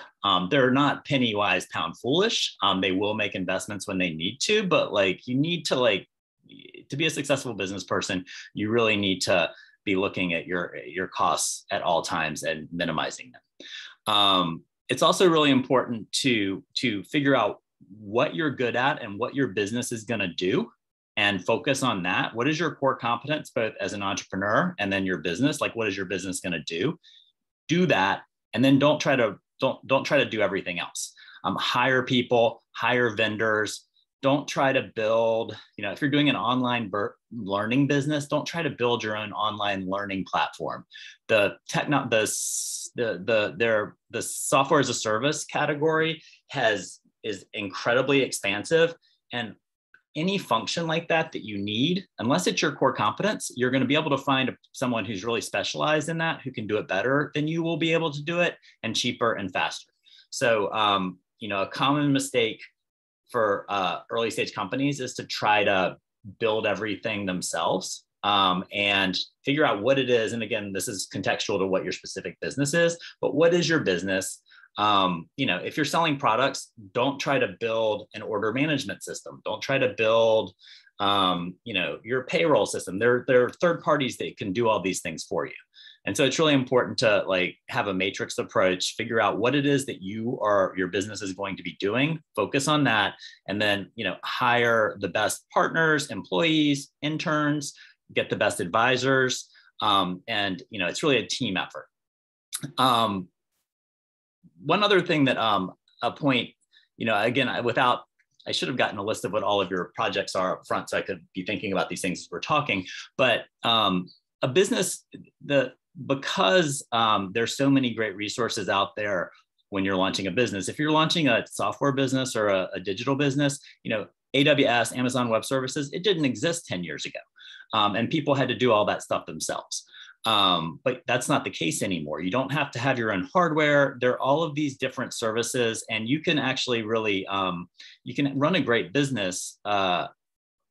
Particularly, again, I think maybe a lot of the kinds of businesses that you guys might be thinking about, you can run them part-time, you can run them as at night when you're doing your day job. There's just a great level of flexibility out there in terms of how early stage companies can be supported. And so a part-time lifestyle business can be a great business that can make millions of dollars. And so it doesn't have to be a full-time thing. I think that the people think that a business has to be a grind, and you definitely have to work hard to be successful. But I think that there's a lot of flexibility out there and approach. And again, it's really figuring out, when you enter into any sort of entrepreneurial activity, figure out what it is that you want. What are you trying to achieve? What are you trying to accomplish? And, and then go from there. Don't feel like you have to follow an existing playbook or rubric or set of expectations that are out there. I think the world is there's a lot of support out there for early stage businesses. We're not in the same world that we were 10 years ago, where someone is going to have to work on something for 10 years for it to be successful. If you have a good idea, it's super actionable. And I think that you can be very nimble about getting started with it, and just go for it. There's no time for the present, just these ideas, and you're at school in a class, but if you have a great idea, you can get started. And you can also get started in a somewhat limited way without putting a tremendous amount of risk into it, to see how it works and sort of iterate on that and go from there. One other comment, this is a quick editorial comment, but since I am focused on climate, if you're launching a business, you have this great sort of multiplier effect to have a climate impact. And every job is a climate job, and every business can be a climate business. If you're buying things, you can be purposeful about buying things that are good for the climate. You can be purposeful about minimizing your carbon footprint. You can decide up front, I'm going to be a carbon neutral business, which is where everyone is trying to get. But if you're starting a new business, you can do this from the top and make that decision up front. And so I think that, just personally, since it's a personal focus of mine, I just wanted to put that out there, that if you do care about climate and you're starting a business, that's a great way to have an impact. And you don't have to work in climate per se to have a climate impact. I feel like I've already talked too long, but would love to kind of stop talking and hear from you guys if you have questions. Question? Yes. Thanks so much for being here. My name is Temi Butler. I actually am a grad student in arts and cultural management here at Pratt, and happy to be participating in this program. And I found myself in this interesting scenario where I have this idea, and I'll go into it a little bit, but I have an idea that I'm presenting as my thesis for my master's program, the one that I submitted here for this program. And then also I actually work within private equity full-time, and my CEO was interested in launching a strategy that does something similar. So basically the idea is that I want to create a platform where investors can basically provide artist advances. And then through gallery and museum partnerships, we really accelerate the artist. The investors get a return when the artist sells their work. And then we as a company also get a return for accelerating that artist. I found myself in this position where for my master's program, I'm really trying to lean into the social component of it, because I feel like that's really what the program is built on, leading as if life matters, making sure that you're being a good cultural citizen. And then for this program, I'm really thinking about financial viability on like a smaller scale, like how do I make this thing make money? And then from my job perspective, I'm like thinking about, oh, this is maybe might be an institutional thing. Like, how do I make sure that I'm providing return to investors? I feel like I'm being pulled in all these different directions. Yeah. So curious to know, like, when you have all these different verticals and you're like, should I be a B Corp because I want to make sure that I'm, you know, having a big impact socially in the arts environment? Or do I just want to make money with this company that could be super easy with retail investors? Or do I go to the institutional route, and will people understand that in that way? Just curious to know like how to think about that. First of all, I think it's a great idea. I have a lot of friends who are artists, and the art business is a mess. It's broken. It's not like it's not good for artists in a way that it could be. And I think that the internet, and I don't think anyone's cracked this nut either. There are a lot of companies like Artsy out there that are marketplaces. I don't think that's the answer necessarily, but I love your idea of funding artists. And I would look at it, I would try to break it. And if you want to be a B Corp or a PBC or whatever, I think that's fine. I think that that's kind of that's kind of an easy question to answer, because there's not a tremendous amount of downside to being a B Corp. And so you could just do that. But I think the real focus is, what is my model going to be? What is my funding model? How am I going to acquire artists? Like, how am I going to reach the arts community? And then how am I going to raise money? I mean, you know, when I was listening to you talk, it's hard, you know, raising money is hard, but maybe I started thinking about this sort of like, if you could run this sort of like artist specialized focused crowdfunding platform, and then that allowed people to fund artists that they wanted to fund. I mean, there's all sorts of stuff out there like Patreon, and obviously Kickstarter could do this, but if you built a art specific funding platform like that, I think that could be super interesting. If your approach is a little bit different and you want to get, you know, is your idea to get investors to fund your company, and then you are going to make the funding decision on individual artists? Or, you know, there are a lot of different approaches. But I started listening to you talk, I started getting excited about this idea of this sort of like funding marketplace for artists, and that allowed, you know, and you'd have to think about like, how is this different from Patreon or Kickstarter? But which way are you thinking of taking it? Like, what is the sort of funding model that you're? Yeah, when I initially came up with this idea, I actually thought about it in a more institutional level, and that's just given I come from the finance background and I work at a fund, so the idea of starting a fund that allows like investors to invest. Yeah. Artists seemed easier, but I don't think that that's necessarily palatable for like widespread like understanding of what I'm trying to do. So then I started going in the direction of like, okay, do I want this to be like a crowdfunding thing, or does it already exist? And I'm at this stage where I'm thinking like, is it possible to have like different shells of like what this thing could be? Because I feel like it could be successful in different ways with the same premise. Yeah, you could definitely have both too. I mean, it's hard to do both at once, but you could. A business could have an institutional fund where you're funding artists, but also had a platform for artists to get funded. Yeah. And your does it exist question, I mean, it does sort of, but I'm not aware of it existing in a specialized way. And I do think that art is a very specialized and special thing. And so maybe an artist could put their project or work or what have you up on GoFundMe or Kickstarter or Patreon. But I think the idea of an art specific platform for this makes a lot of sense. And not, you know, like, so that's kind of my honest reaction. I mean, I think that, because I do know that it's tough to be an artist. It's tough for artists to get started. On the fund side, if you're raising an institutional fund, I think the challenge would be, and I don't know enough about your background, but I mean, the big question is, okay, why should people give you money, or why should people give your business money? What is your track record? What are your credentials for this?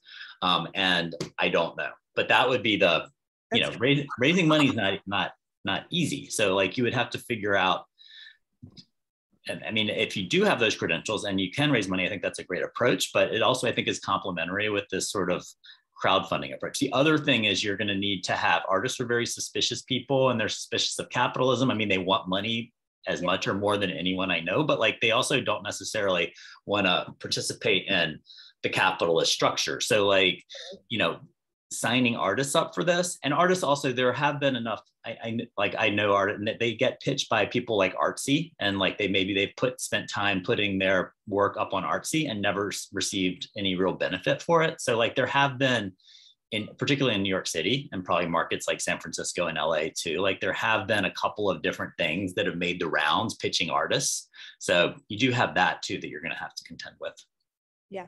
But I think that's a super exciting idea. I mean, I'd hop in and just ask a question. So, I mean, from a lean startup, prove MVP standpoint, you know, having multiple ways to have streams of revenue, but coming up with one clear one and starting with that and proving it, right, is the best thing to do. Yeah. Got it. I agree. I mean, if you can raise a fund, God bless you and do it. I mean, but I mean, that would be a clear way. If you can't, then you could, this idea of funding, I've not seen it. So I'm not sure that anything like this exists where artists can kind of pre-sell their work or pre-sell a project or a series or, you know, anything, you know? You know, Jeff Koons does that actually. Yeah.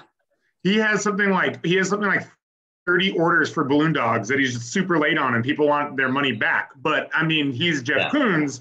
But I think the idea of that for artists is super interesting. You're like, I love this guy's work. He's working on a series. I can pre-buy the piece. That's kind of an interesting idea. I think it's super interesting. And again, it may exist, but I'm not aware of anything like that exists. Yeah. So that's super cool. That's great. I'm excited. Thank you. Thank you. There was a couple things you said in there that I just wanted to like, you know, I think when you're talking about comparables, do you think it's important when someone's looking at their business to go out and find comparables that they can like look at against themselves and like, you know, because you're talking about Artsy as one that I've never heard of. And I was like, oh, hopefully your research has led you to some of these, but yeah. Yeah, I do think that. I think it's super important. I think a lot of entrepreneurs, it's a point of frustration for me because you have to have a certain level of confidence and arrogance to be an entrepreneur because like you're creating something from nothing. So like have that, but you can't over focus on your competition and let your competition direct what you're doing, but you need to know what the heck's going on out there. You need to know who's in your space. You need to know who is pitching artists on things like this to help them make money. You need to know, and you need to be able to differentiate yourself from those things. You also need to, like, if you're pitching, you know, if you're going out and pitching on the funding side, you need to like, okay, who else is like figuring out ways to fund art? And so like, you really do need to know what the competitive landscape is. And if it's a digital business, I do think you need to know what the history is of digital businesses that have tried to disintermediate the art market.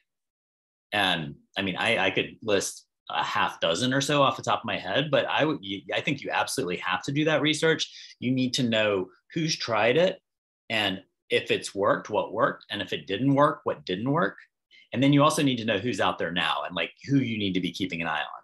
And none of these things should over determine your trajectory, but it's really critical to be aware of them. And many entrepreneurs are kind of disdainful of their competition and they're just unaware. And it's a point of frustration for me because like it's really important to know, but you also shouldn't be scared away. I mean, maybe you should be scared away if somebody really like impressive is doing the same thing you're doing, and maybe you should think of a new idea, but you know, you shouldn't be scared away by certainly Artsy, but you do need to know what Artsy, because Artsy, I don't think the ultimate, I mean, yeah. So anyway, so I would say I had one more question. When we were talking about funding, you spoke about grants and how grants work. And that's something that I don't traditionally talk a whole lot about in this class, but I think it's a really important thing that people overlook as a way to get startup capital. Yeah, you muted for me, but yes, I think that when I say grants, I mean, there are, if you have a business that has a storefront, there are all sorts of like in New York City, there's all sorts of small business loans, and these are loans, but they're loans on pretty favorable terms. There are all sorts of small business loans. Again, it's really sector specific. In climate, there's all sorts of money out there for climate companies right now because it's a huge problem and everyone realizes that we need to solve it. There's philanthropic capital, there's public sector capital, there's like a very vibrant private sector funding community.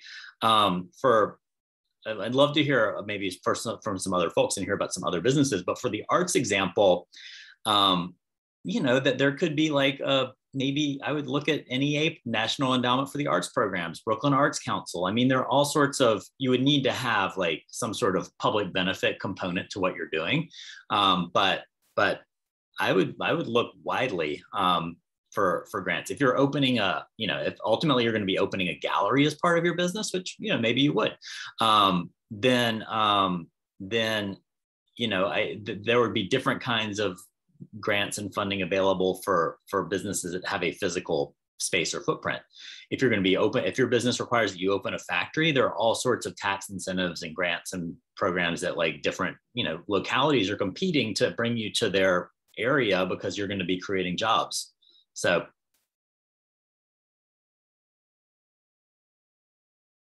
any other questions? I'd love to, I'm super excited to hear about the arts business, and I would like to hear about some of your other businesses if anyone has a question and wants to talk a little bit about what you're thinking about and working on. Brooke. So actually my group is kind of doing not the same thing at all, but something in the similar realm of like the arts. Right now we are in the process of understanding how to build an app to connect artists in our galleries and our communities and like just connections to help artists grow. And it was really interesting to hear you talk about like all the other, like artsy and stuff where like artists are putting out themselves out there and they're kind of like nothing's happening. So yeah.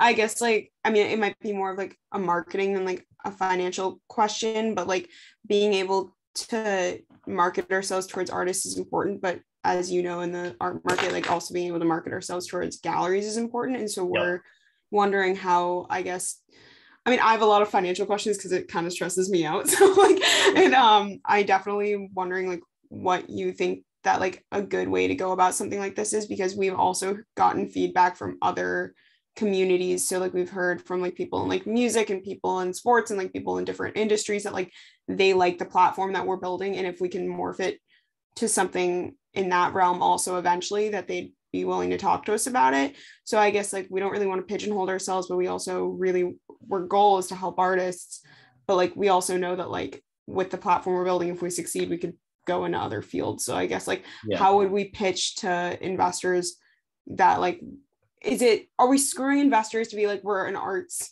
thing and then like eventually someday like turn to something else? Like, is that not appropriate? Is that something we're not really like allowed to do, especially if they're taking equity? You mean pivot from arts to a different space? Yeah, like kind of, right? So it's like we'd be like fine art and then like music, right? So like we're talking. I think that's what would get venture capitalists excited. I think I would go back listening to you talk, like you said thing a couple of times, like what specifically, if you want to help artists, what are you going to help them with? Like, what is the specific thing you're going to do for them that what pain point that artists have will your business be solving? And that's what I would want to understand. Yeah, so it's really just to give them more exposure, I guess, in the way that like the general of what we're doing is we're creating an app. And I know I was told not to describe it like this, but this is the best way I can describe it, is it's kind of like how like online dating algorithms have like 30% of people swipe right on you, you're going to be in that tier with 30%. So you're going to be matched with people that really are like aware. And then I think, and also like we're all going to Pratt, we've all seen like they'll sit there and they'll be like, oh yeah, you'll get money in this gallery, and they take 50%, they take a ridiculous amount. Right. So like we want to like make everything like a really streamlined, open, honest thing, because as like me and my partner Lina have had issues with, like we've both worked in this community for a while, and there's no real blunt upfront sort of honesty in the community. And so that's kind of what we're trying to resolve. And I feel like we've gotten nothing but great feedback from artists and galleries and stuff, but the higher up we get and the more exclusive artists and galleries we talk to, the less they tend to want to be involved in what we're doing, just because like, you know what I mean? Why would they want to like do something that could potentially like just make them less money? Like that seems like a really bad idea. That's so natural. Yeah. That, I mean, your first sale is unlikely to be Gagosian or someone like that. no. I would just, I would really focus on, if your goal is to serve artists, I would really focus on figuring out what the specific, or maybe your goal is to serve galleries. So I'm just like I mean, and I think the art sector is ripe for disruption, because the current system is Byzantine and sclerotic and not, it's I mean, I guess it's great for the largest galleries, and the most successful artists, or the superstars, but beyond that, it's not great for anyone. So like ideas that would help democratize art and that help artists, be successful, I think are going to get a lot of traction. I would just figure out specifically what the value is that you're going to be delivering. I'm sure you guys know Seesaw, the app that.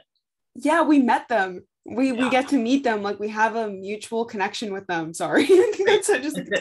They're amazing because, and I don't even know if they're really monetizing their business, but their product is super helpful to me as someone who likes to go see art.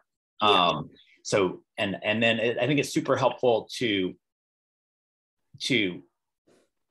galleries below the sort of superstar stratum of galleries. And artists, like, it's not really serving artists, although every artist I know uses the product as a consumer. So like, that's an example. And then like, how are they going to make money? That for a while, if you talk to them, maybe but like for a while, they didn't really care about making money. They just wanted to build this thing because you could sort of do it in Google Maps, but Google Maps didn't really work well for it. So it's a specialized, navigation and planning app for going to see art.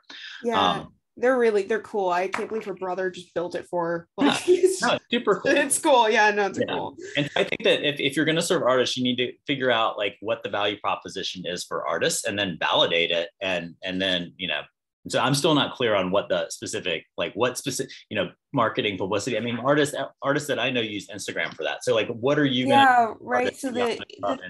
I think that like, I mean, Lina can hop in if she wants to, but like, an issue, like, so Lina and I both worked in galleries, and we've both had like, I worked for an artist hands-on, and Lina's done the same, and we've had like these issues, and we've talked to galleries, and everyone here has been at Pratt, so everyone kind of knows how screwy the market is. And it's like, you walk into these rooms and galleries will sit there and basically be like, well, you can't make money without us.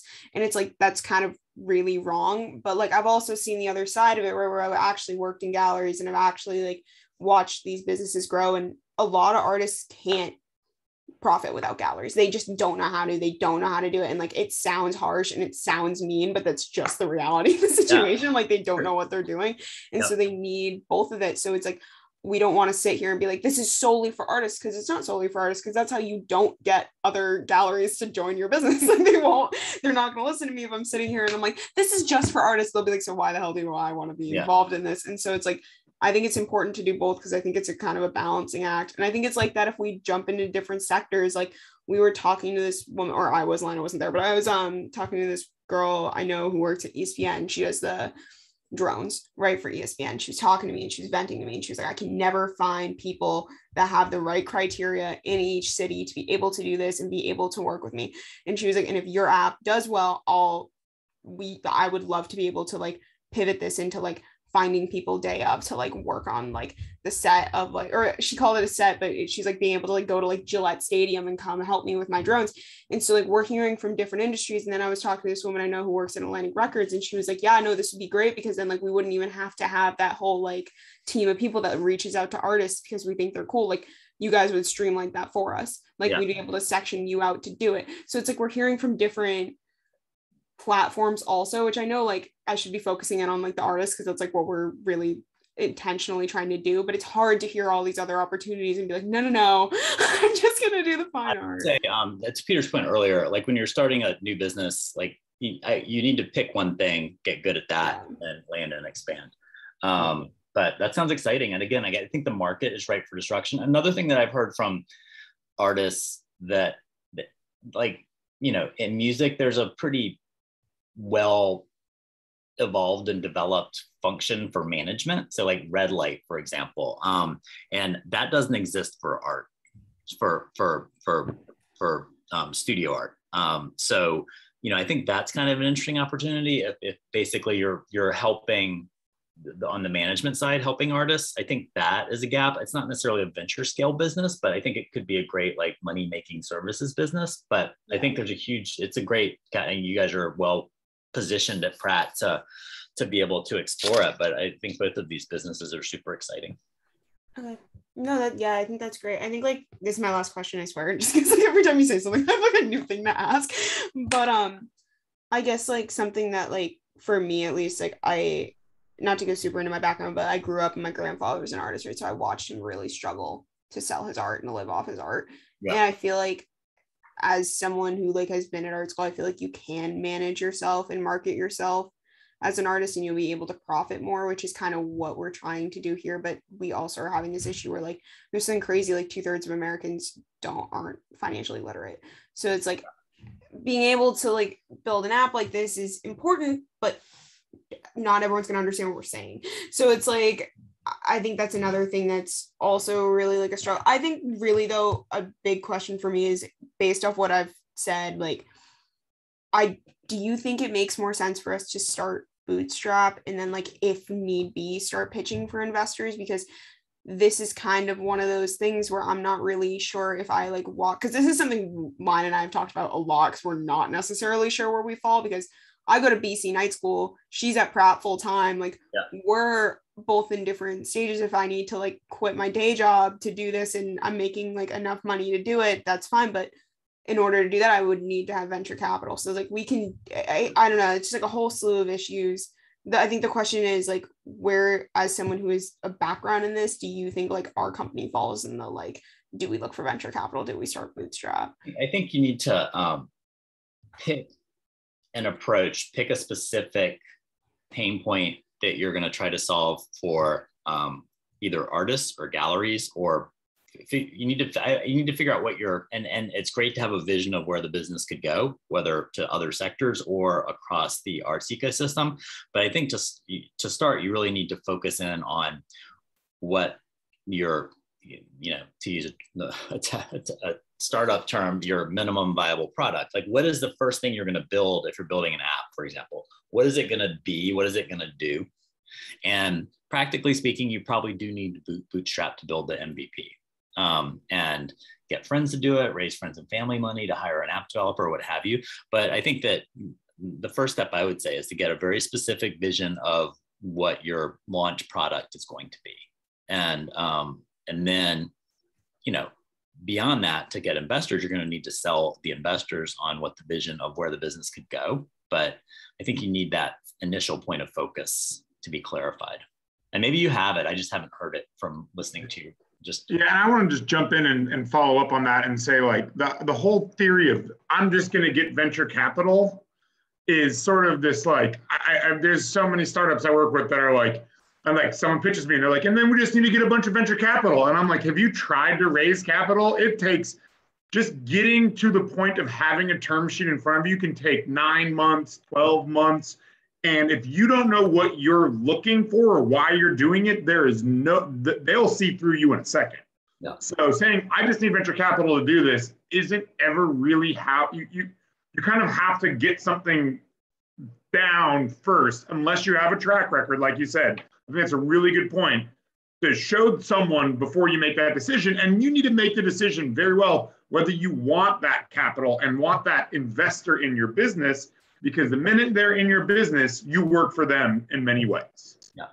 And if you're building an app too, I would just make sure that you understand what are all of the art apps out there that serve artists in various ways that have any sort of scale, and just make sure that you're differentiated from them, or you're doing something better than them. But you need like a specific value proposition, as opposed to like the connecting artists and galleries. I mean, it needs to be a little bit more specific than that, or helping artists. You just need to be what is the specific pain point, that your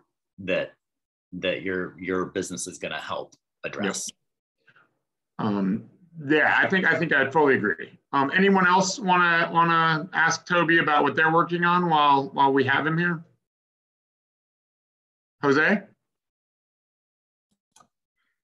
Yeah, so I also actually have an app, but I think one of the things that I've been thinking about like the whole time is because my app has like it's a selling platform where people buy and sell art. I've been told either to have my own transaction system or use the transaction system like PayPal or those other third parties. I think the question that I have for you is for both ways, what are the legal structures that are like best apt for this kind of thing? And then like how long does it take to like set up if I was going to set up a legal structure for a transaction system that the company runs versus going through a third party?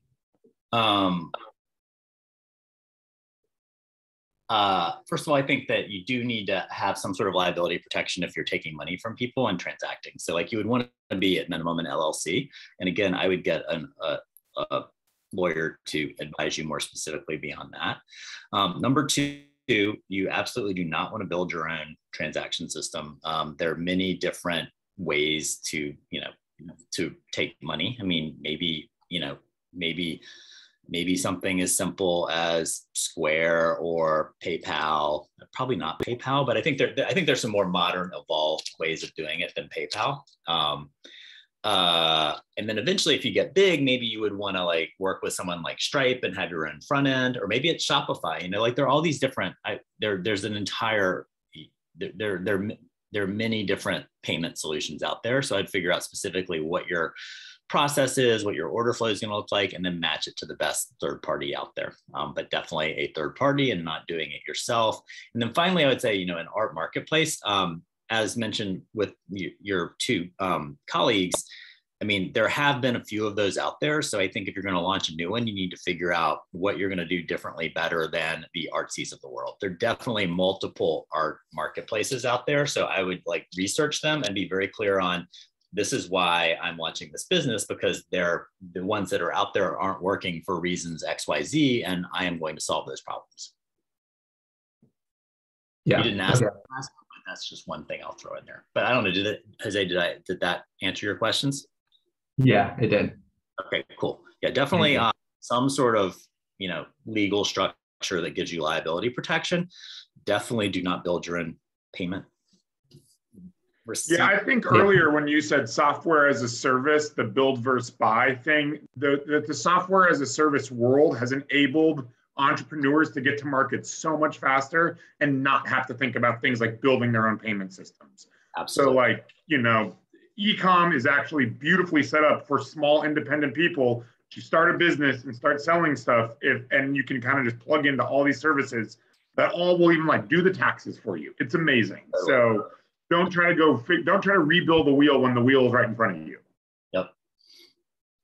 All right, we have time for one more. Is that all right? Toby, you got time for one more? I got to run in a few minutes, but yeah, one more. Be great. One more question. While we wait, I have a question for you. One book, podcast, or resource you think every entrepreneur should watch, read, or see? Gosh.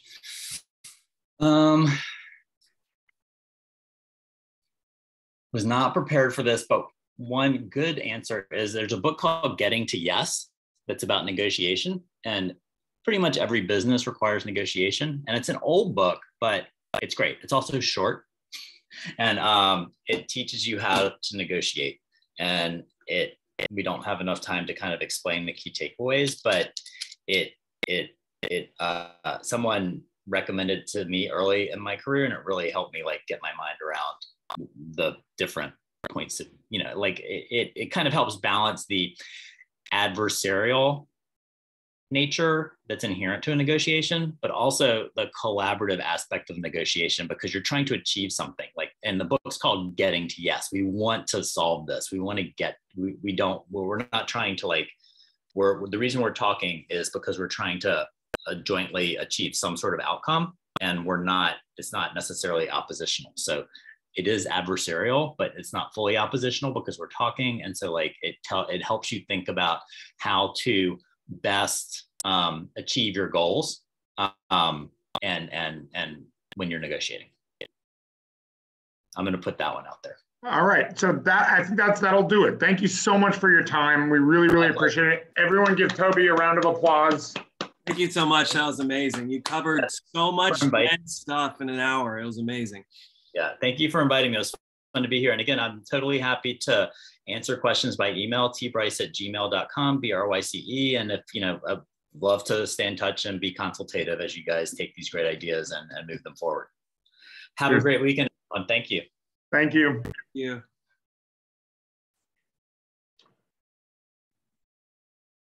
All right, that was awesome. So, Peter, do people want to take a quick break before we finish off this 5 minutes? Session? And this is an important last part because everyone think about what you want, because we only have one left to go before the pitch. And that one's going to be focused on you rehearsing your pitches and really refining them. So this is the time when you can ask any question you have that's really going to help you get to where you want to get to. So think about that. And that's how we'll focus on this hour, along with what you have prepared, Peter. Yeah, I also want you guys just, sort of think about everything that was just presented to us. And if you have any questions about things that Toby brought up that maybe you're not clear on, he went over a lot of very technical terms in what we do in the industry when we talk about startups and new businesses, like convertible notes, debt to equity. We're going to talk about all of that in a second. But if there's something that really stood out that you just want to ask me a question about when we come back from break, please let's get those questions out, because it might lead us into this next conversation even better. Awesome. All right. So we'll see everybody at 2:06 sharp.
Peter, you knocked it out of the park with that one. Exactly what we need to talk about, right? I mean, it's just, I've been doing this is my 5th year doing this, and that was the most clear explanation for like, you know, how to, you know, the tax, you know, I don't even know what the words are, how to decide between like an LLC versus a B Corp and the kind of considerations to make. It just simplified it, whereas it just got so deep into the weeds of assigning equity in past ones where it just was washing over everybody's head. And this just kept it at the most important, essential things to know. It was really great. Yeah, and that's, you know, one of the things that I've always learned. I mean, you know, I've been doing this for a really long time, and I literally had a business partner of mine who we've raised money for a business together write me and say, I still don't understand what we're giving these people. Right, exactly. And I essentially, the next lesson that I'm going to give to all of you, I had to give to one of my friends who this is his 3rd business. He sold 2 businesses before. I was like, I don't get how this debt to equity thing works. So they can turn it into what, or how to, I had to sit there and like literally one of the articles that I'm going to give you guys strictly breaks down the difference of debt to equity and choosing your path and how you want to do it. It's so great because I know people that have a great idea that have already launched their business that are going to love this video. So I'm going to give them access so they can see, you know, just, you know, this, it's so essential, this stuff. It's great. For this class, what we're asking you to do is create a pitch deck that clearly shows your path to a goal. And whether that path involves raising capital or not, is up to you to decide.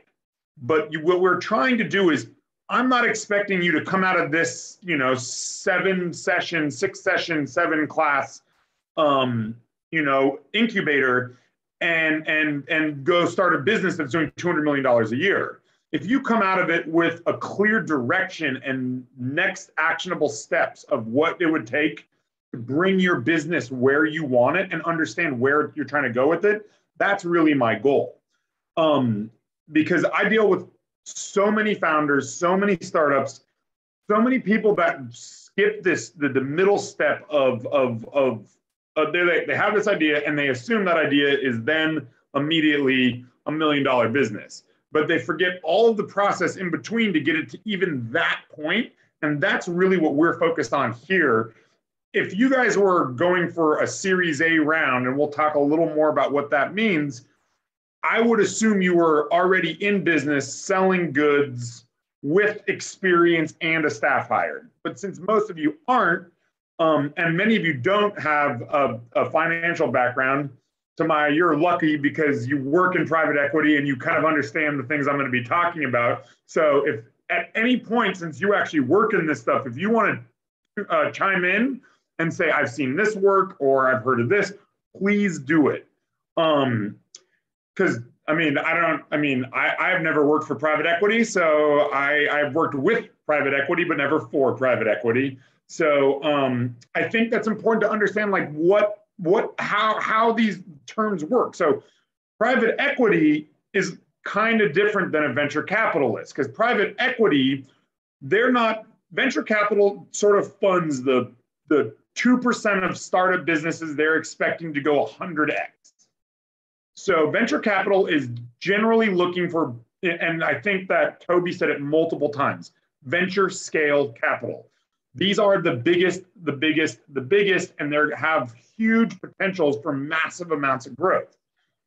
Different levels of private equity will fund businesses that are exploring something new or aren't necessarily going to go be, a huge, 10 times. They'll fund a small product company that's growing. And there's different levels of private equity. There's family offices, which are just like a fund where a very wealthy family is investing in things. There are more institutional ones. I'm working with one now called L. Catterton that is spun out of LVMH, Louis Vuitton, Moet, Hennessy. So it was a private equity firm that was part of the company, to make investments in different businesses that would maybe be acquired later. And then it got spun out into its own business of just financing small businesses. And they generally finance consumer good businesses. So they're looking, their biggest, they were the lead, and I say lead investing. So when you get to a round of investment that's beyond friends and family, that's beyond bootstrapping, if you're going into this world of, I need money from investors, your Series A and Series B are what we traditionally call institutional rounds, where your business plan and business model is being extremely closely vetted by experts, financial people. They want to look at, what your path to profitability is. They want to look at what your debt currently is. And normally when you go to one of these rounds of fundraising, there's a lead investor. And the lead investor is traditionally someone that has a lot of experience investing in companies, and they are the lead. And then there's a couple follow-alongs that say, oh, if El Catterton's investing, oh, if Peter Thiel's investing, then I'll invest a little bit too. And it's important to understand that, but I don't see any of you guys being there straight out of the box, because you kind of have to prove what you're doing before you get to that point. So what we're generally talking about is how to finance your business, right? Like you want to start something, you maybe have a rich uncle, you maybe, some people are lucky enough to have family members that will finance your business. That's great. That's a great place to start. Some people have friends. Maybe your friends really believe in you. I think when we talk about Kickstarter, I've used Kickstarter multiple times to fund businesses, but they're generally a product-based business. Service is a little tougher. Sometimes you're going to have a huge burn rate before you get to the point where you've acquired enough customers to warrant investment. So I think that's the important thing that we're talking about today. Does anyone have any questions about anything that we discussed previous, that Toby talked about, before I start moving into talking you through the next 3 steps? No one? Great. I have a question. Yes. So let's say, just like hypothetically, let's say I'm looking for a fund from private equity, and how do I reach to this kind of people, or they would reach out to me when they see their business? Traditionally, private equity does not hunt down investment. I mean, they do in some cases, but they normally know what they're going after, and they're not like, I really am looking for a college kid who wants to make vinyl cat toys. I'm going to send my analysts out to go track that down. Normally, when private equity has found a business they want to invest in, they've already shown some major metrics of success. So I will use my friend's company, Brew Watches, as an example. He originally tried to find investors. No investors wanted to invest in a watch company. And now that he's very successful, now he has private equity, family funds saying, we want to invest in you. And now he's saying, I don't need your money. I bootstrapped it long enough that I am now profitable enough to pay myself and hire employees. So, why would I bring in investors at this point? But the question of how do you find investors, or private equity or venture capital, is always a good one. Because a lot of people run around in circles saying, I need money, but don't know where to ask. So I think one thing that Toby said that was really important is understanding the private equity firms you're targeting if you are actually looking to raise capital from venture capital. Different firms do different things. I have a friend who runs a fund called BLOQS Capital. They have about $1 billion under management. What that means is, like, the New York State Pension Fund gives them money to invest into small startup businesses. But when I say small startup businesses, these are venture scale businesses. These are sailing drones that are solar powered, that run without people. These are, I think they were an early investor in Ring. They were an investor in Shapeways. But within his firm of BLOQS Capital, each partner has a different topic that they invest in primarily. So I reached out to Peter, the founder, and said, hey, Peter, I have a 3D printing business. And he goes, that's awesome. We love 3D printing at BLOQS. We've invested in multiple businesses around here. Please talk to Zach, my partner, who does all the vetting on 3D printing. Now, if I had reached out to BLOQS and been like, hey, dude, I got an idea for a really cool, non-product, non-technology based e-com business where I'm selling back rubs at your house or something, you know, where someone comes and cleans your kitchen, he would be like, that's cool, man, but we don't invest in that. We invest in high-tech startups that are doing things at a venture scale. We don't invest in services. But there are plenty of, Sequoia is the big one you'll hear a lot because they're, you know, I think they have 16 billion under management or more, maybe now. And they invest in a lot of the apps that you hear about. A lot of service apps is what they invest in. But I wouldn't go to them and say, I'm starting a toy company, I need money. They would tell me to take a hike. That's not what they do. So everyone does different things.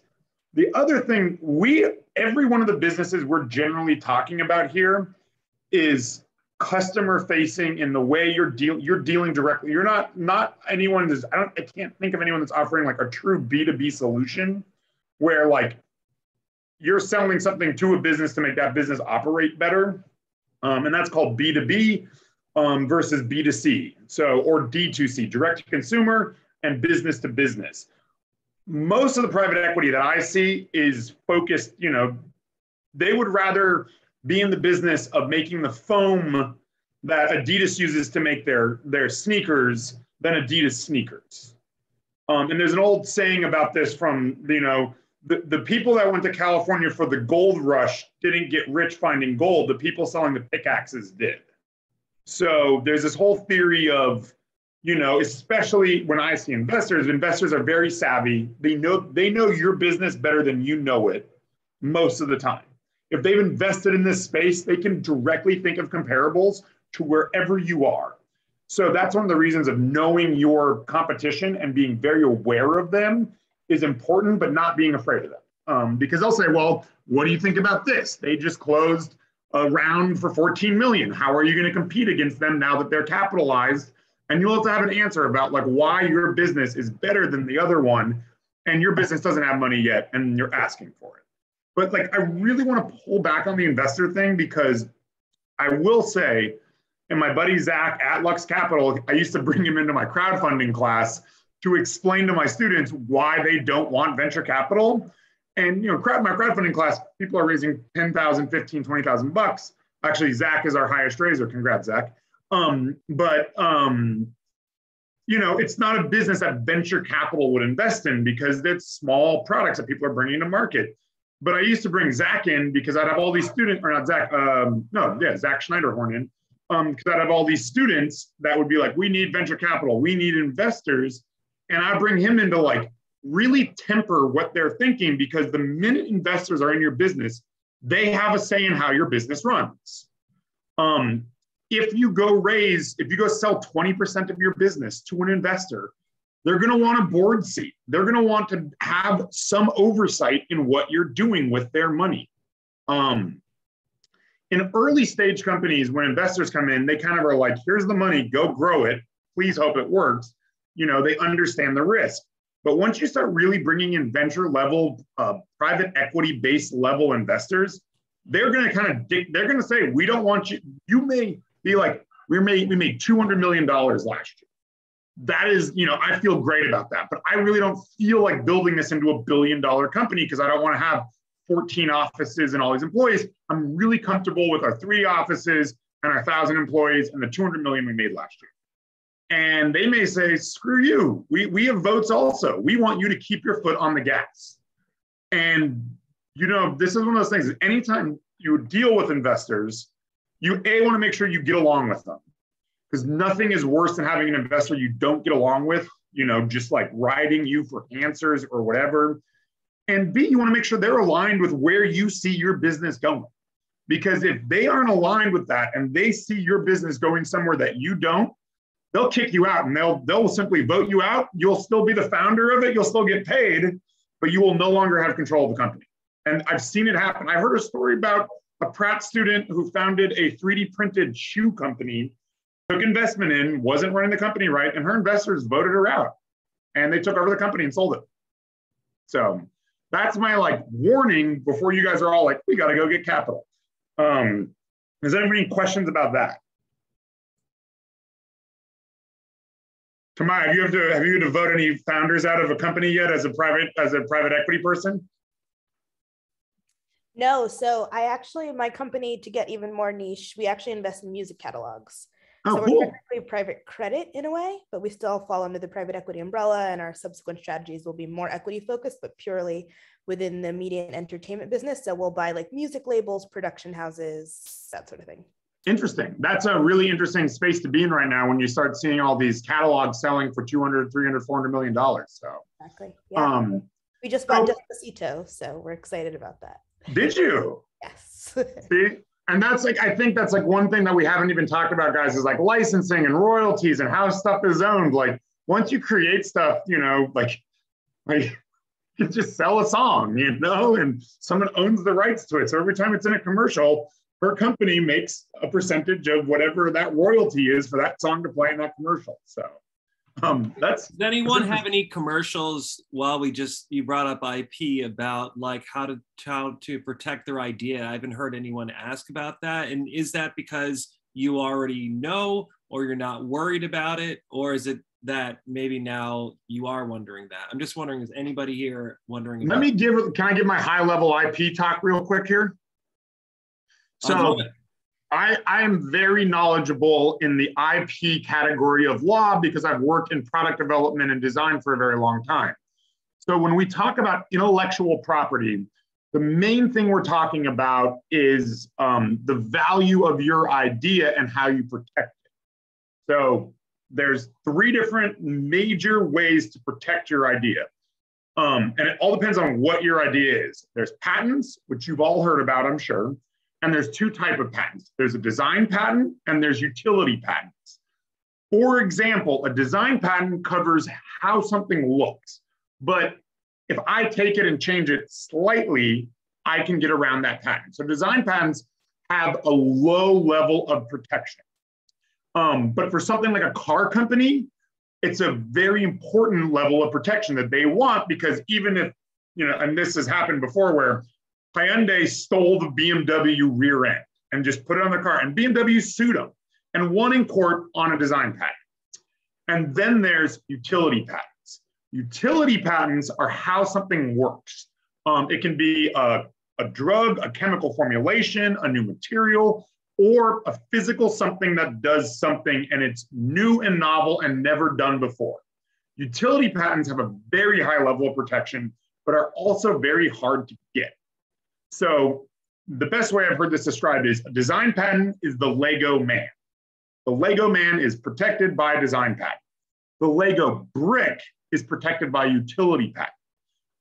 And not anymore, but they have new versions of it. So a design patent lasts for 14 years. A utility patent lasts for 21 years. A design patent traditionally costs between $3,000 to $5,000 to get and takes about a year to 2 years. A utility patent can cost upwards of $100,000, depending on how many times you have to go back and forth with the USPTO and your lawyer to get it approved. I've heard of them costing millions on certain things, especially drugs. That's why if you ever wonder why drug prices can be so high, it's because of the cost to protect them, which could be changed, and that's a whole other conversation. But so utility patents are really one of the best forms of defense for physical things made of molecules. It's hard to get a utility patent on an app. People do it, but the biggest problem is by the time that patent's granted, your app may have changed 100 times. So apps move so quickly that generally it's hard to file patents around it, and it's really not advisable to do it. Further, so Peter, just so I'm being clear, when you file a patent on an app, and the reason I'm asking is because so many people here have kind of an app-based idea. Yep. So you're basically filing, you have to be very specific on the idea. And so if you pivot, you can't just say, well, this is the general idea, right? You have to stick with that. So you have to really. Well, you file as broad of patents as possible. Your goal is to file, Apple tried to file a patent on a rectangle with 4 fillets for the iPhone. And it got thrown out because they're like, you can't do this, it's too broad. You file as broad as possible. And then the patent examiner will come back and say, this already exists, this already exists. So if anything you're filing for already exists or can be proven it already exists, that claim in your patent, you'll have multiple claims of what your product does, will be pulled out. So that's how they can keep it, like keep you honest and be like, reel it in there, buddy. And then a follow-up to that is, you said it takes 1 to 2 years typically. During that 1 or 2 years, if someone else comes up, tries to steal your idea, can you say, wait, it's already in process? Yeah, patent pending. Anytime you've ever seen PAT.PEND, patent pending is, you can file, and Toby said this, you can file a provisional patent, which means you don't need any claims. It's literally just a description. And you can file a provisional patent with the USPTO for relatively cheap, a couple $100. If you want a lawyer to do it, it's a couple grand. If you want LegalZoom to do it, it's somewhere in the middle. And that is essentially a placeholder for you to file a patent in 12 months. And that gets patent pending. And then the minute you file your whole patent, you're still patent pending until the patent is either granted or rejected. So for that to hold weight, do you then have to follow through and get the actual patent, or is it good enough to scare people off? Yes. Okay. Yeah, I mean, I gotta tell you this, patents don't scare people off, lawyers scare people off. Having a patent is nothing if you don't enforce it. So, and if you don't enforce it, you can lose it too. It's another big one. So people have these patents, and if they're not enforcing them, you can go prove in a court of law they're not enforcing them, they can't sue you. I'm just saying this because I've literally seen. How do you prove? Does that mean you tried suing somebody, like, at least? If you're not using it, I can prove that, and that you're not using it, that you're just holding on to it, that you have filed a patent as a way to. Oh, you mean using the product? Keep me from using it. I can get your patent unvoided. Okay, so what you're saying is, sorry, just to make it super clear, is that you don't have to prove that you're litigating or you're like suing anyone. You just have to prove that you're actually utilizing what the patent is for. Yep. Okay. Yep. And the other thing that's a big one is having a good lawyer. The patents don't scare people. The law firms that are going to enforce them do. So sometimes you're not paying your lawyer to be the best IP lawyer. Hopefully they are good. But sometimes you are also paying for that stationery to show up at someone's door that says cease and desist. My client has this patent and you are in violation of it.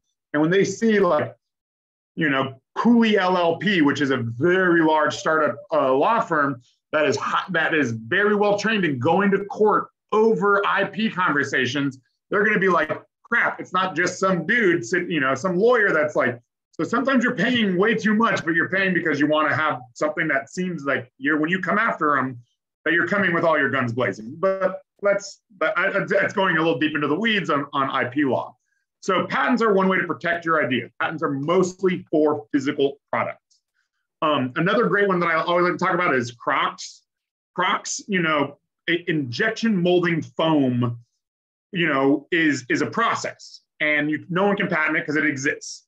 But injection molding foam shoes was a utility patent that Crocs filed for, and they controlled it for 21 years.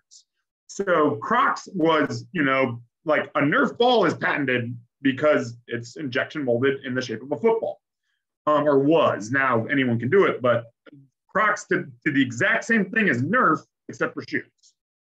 So it's a process, and then it has to be, there's another thing about, is it an idea?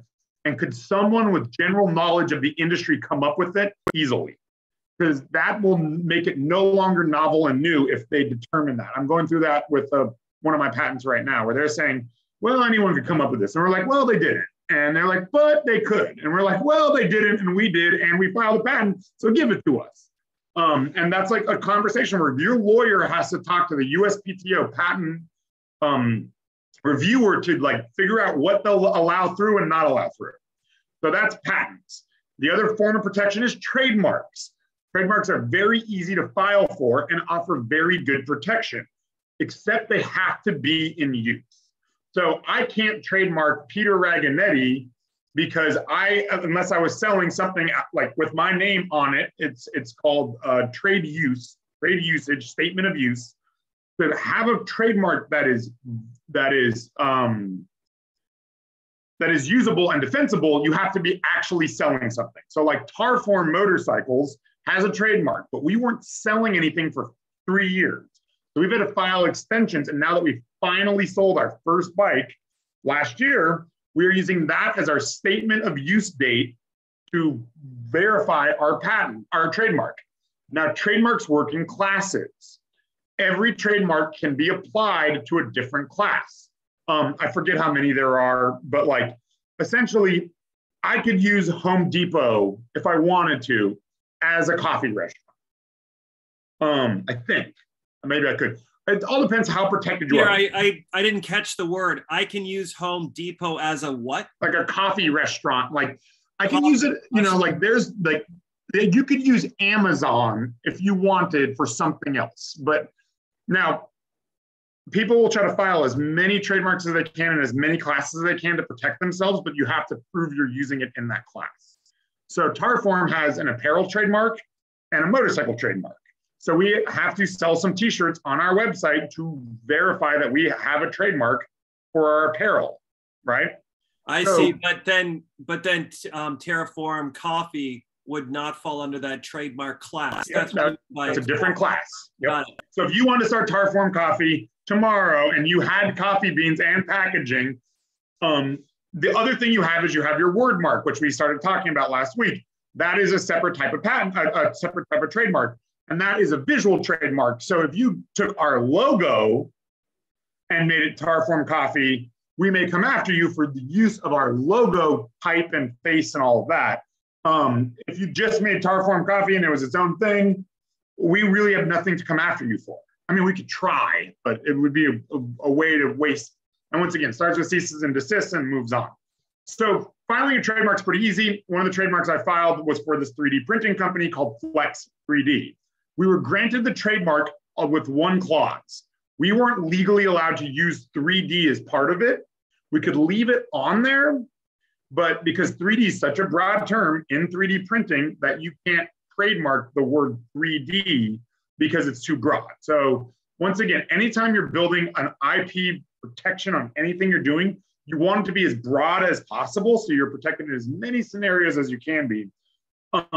You want it to be as specific as possible because that's what they're going to want you to do. Questions about either patents or trademarks?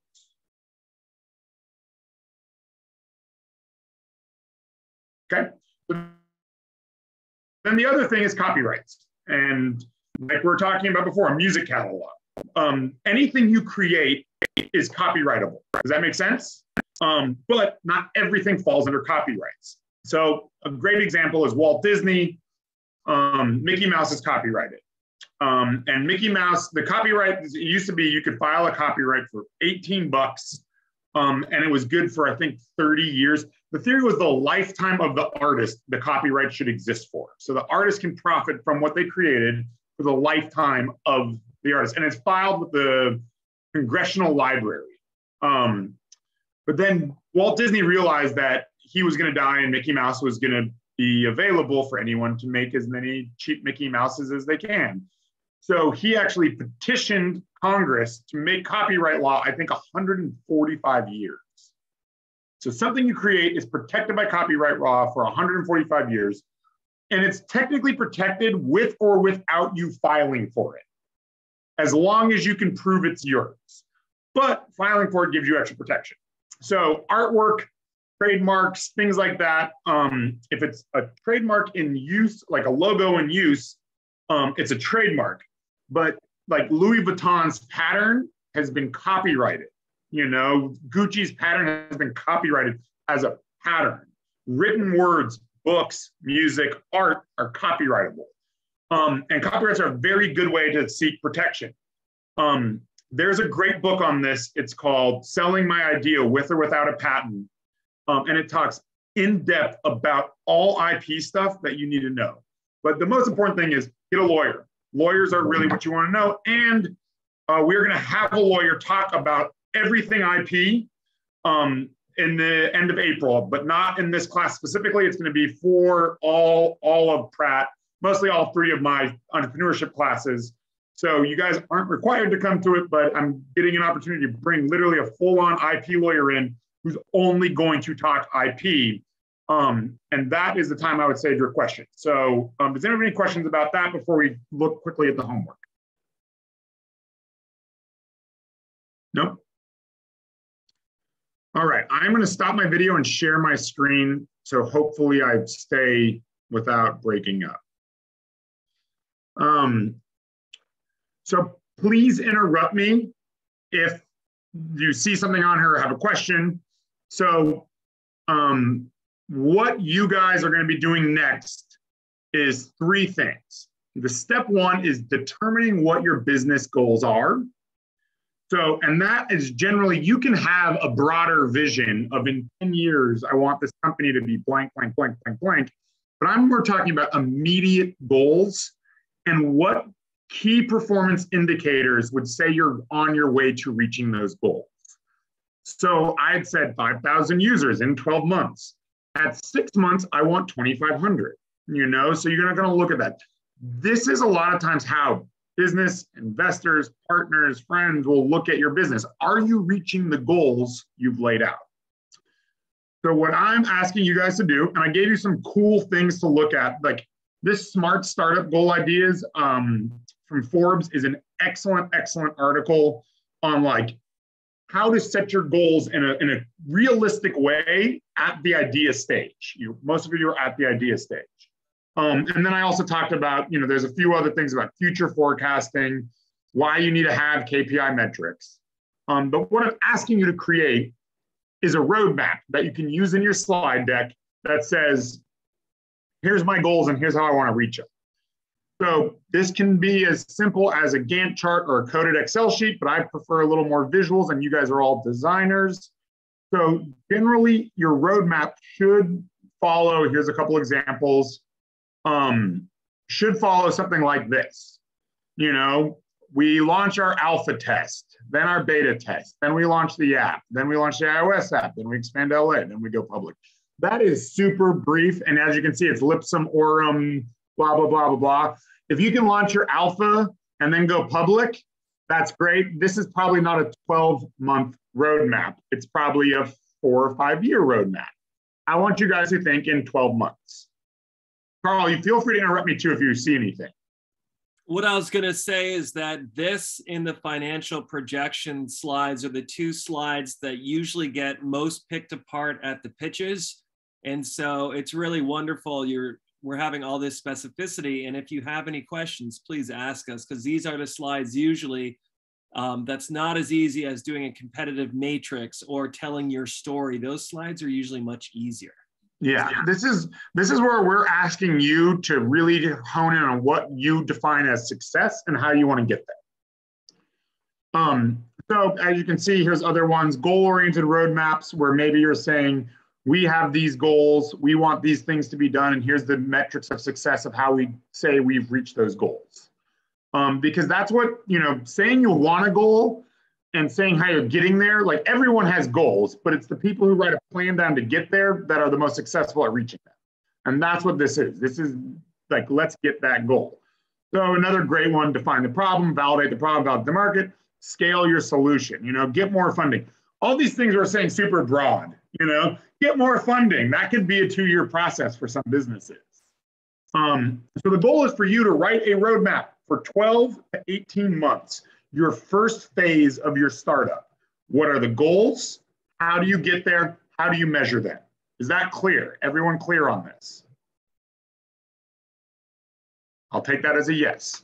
Hey guys, can you at least give us thumbs up if that's clear, just so we know that you're understanding?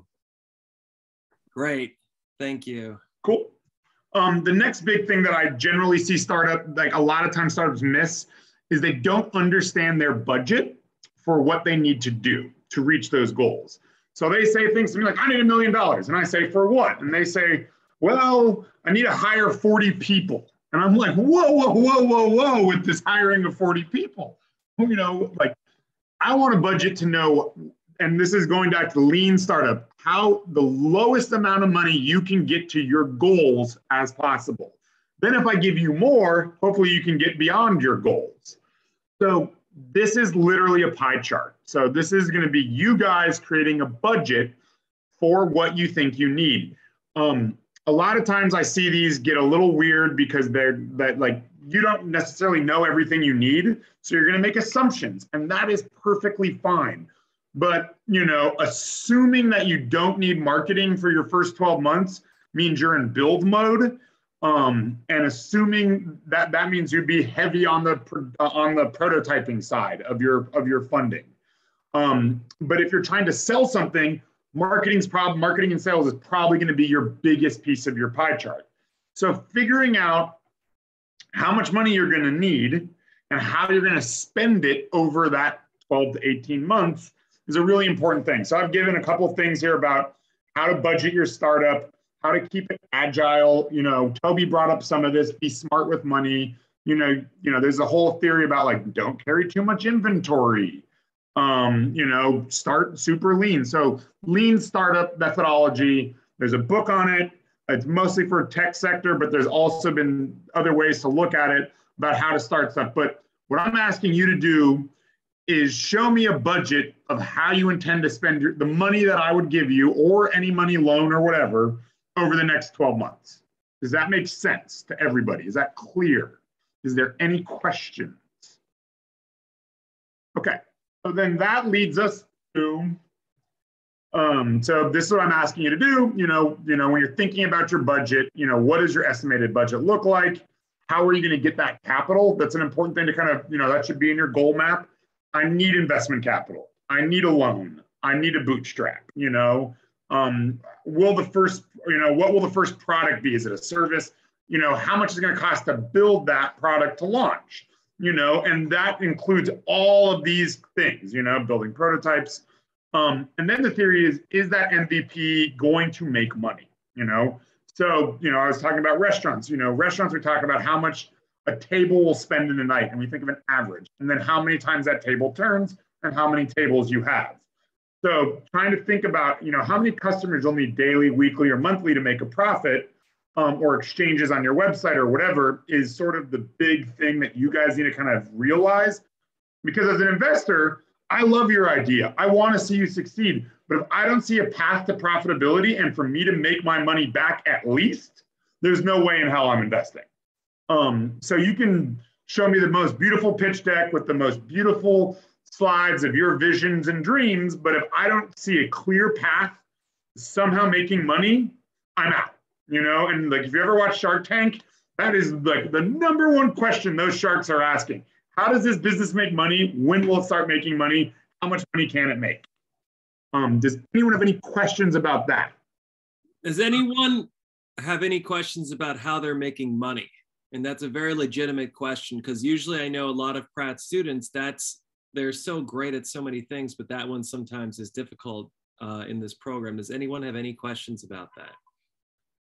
I don't have questions about it, but I'm still figuring it out because. Oh, yours is going to be that exchange. What you take every time, think of yourself as an investment banker, right? So the artist is the stock, the gallery is the market, and every time that passes through between your platform, you're taking 10%, 15%, and that's one way to think about it. You can come up with other ways, but like what I've always learned is take out all of the fluff and the we're helping and this and try to think about it in like the most simple economics model of you can. That's why I always talk about lemonade stand economics, because I think like from a product-based business, which is what I'm usually doing, I'm saying how much does it cost to make? How much am I selling it for? How much do I need to get it made? When you're talking about services and exchanges, I generally like to think about it like the market. Always think about it like, a trader sells a stock, he takes a percentage of the sale. That's what you're doing. Maybe there's other verticals for revenue in there as well. But think about whatever your core business is, whatever makes the most money. That's what you're pitching to someone or to yourself, and staying really true to that. I think Brooke was kind of like, we're not sure if we want to do this or this or this, but think about which one, whether it's identifying that pain point and then figuring out how to make money off of it. Because if you're not making money, it's either a hobby or it's a charity. So that's fine. If you tend to be a nonprofit, be a nonprofit, but don't say, I want to make money and then not have a way to make money, right? Yeah, and I want to clarify one point Peter made. It was a great point, but I think it really is important to clarify. He said, cut out the fluff and don't talk about that when talking about how you're making money. But I just want to be clear, you still do want to talk about, you know, the importance of what your company's doing, the story, the problem that it's solving in the other part of the pitch deck. So I just wanted to really create distinction around that. Does that make sense, everyone? So he was only talking about when you're talking specifically about how you're making money, not in general, because your company is still identified. You're selling the dream, and the dream is free. You know, so sell the dream for free, but you need capital for everything else. As I always say, saving the world's expensive. Where are you going to get the dough? So I gave some examples of how you price out different things. You guys can use this for whatever you want. So how do you price out a retail store? How do you price out CPG is consumer packaged goods? So that's like anything you buy at a grocery store or like a bodega. It's soap, it's cosmetics, it's candy, so consumer packaged goods is a very, you know, how do you figure out what that cost is? That you have a very high scale of cost there. You may carry more inventory. You know, consulting service, how do you charge for consulting? Consumer product companies, you know, how do you sell a consumer? So you can use these in fashion, restaurant or nightclub, app or website. You can look through these. It's a one place to help. There's tons of resources for how to create financial models, understand where you can literally plug everything in. But I wanted to give you guys a bunch of different ones in case you were like, well, when I'm done with this, I really want to do something else. All right, so that brings us to step 3. And step 3 is the big one. I want to know why you're pitching me. Do you want my money? Do you want my time? Or are you just trying to show me something really cool?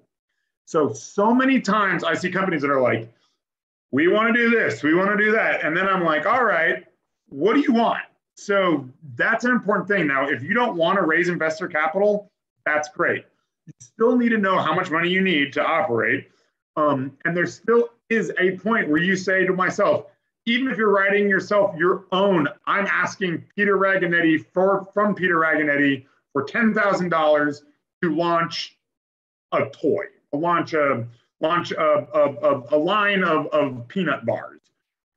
So even when I'm asking, I got to kind of know like what my goals are, how much money I need, and what my ask is. And that's ask to anyone, friends, family, loans, grants. So what is that? So this article is one of the best articles I've ever found, Debt versus Equity Financing, Pros and Cons for Entrepreneurs. So as we said, you can take debt. That is a loan. You can borrow it from a bank. You can borrow it from a startup group. I think, you know, Toby gave some great examples. And generally, your first round of funding won't just be straight equity. So generally, someone's not going to be like, I'm giving you, you know, X amount of money for blank percentage of your business.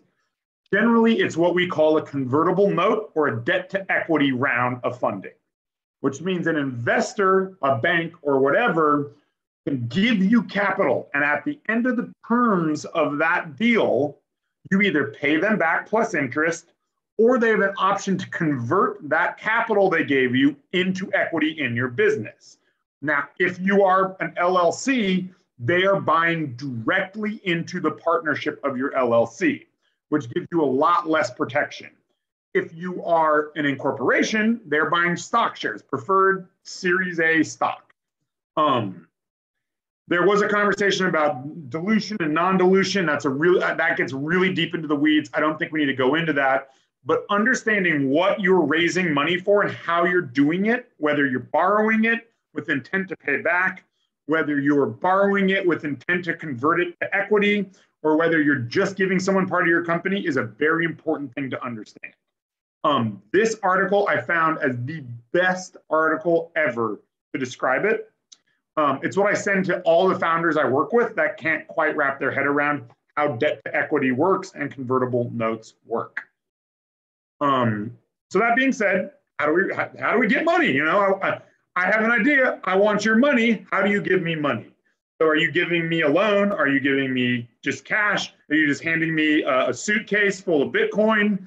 You know, these are all important things to kind of understand and how you structure that deal, because that's where things can get a little weird. And that this is the part where generally artists and designers have trouble having these conversations. So having a very clear understanding about what you're going to do and how you're going to do it is a great place to start. So if an investor comes to you and says, I really want to invest, but I think you need 500,000, not 250. But I want this X percentage of your company. Because remember, they want a discount on your business. They want to get as much of your business as they can for as little as possible.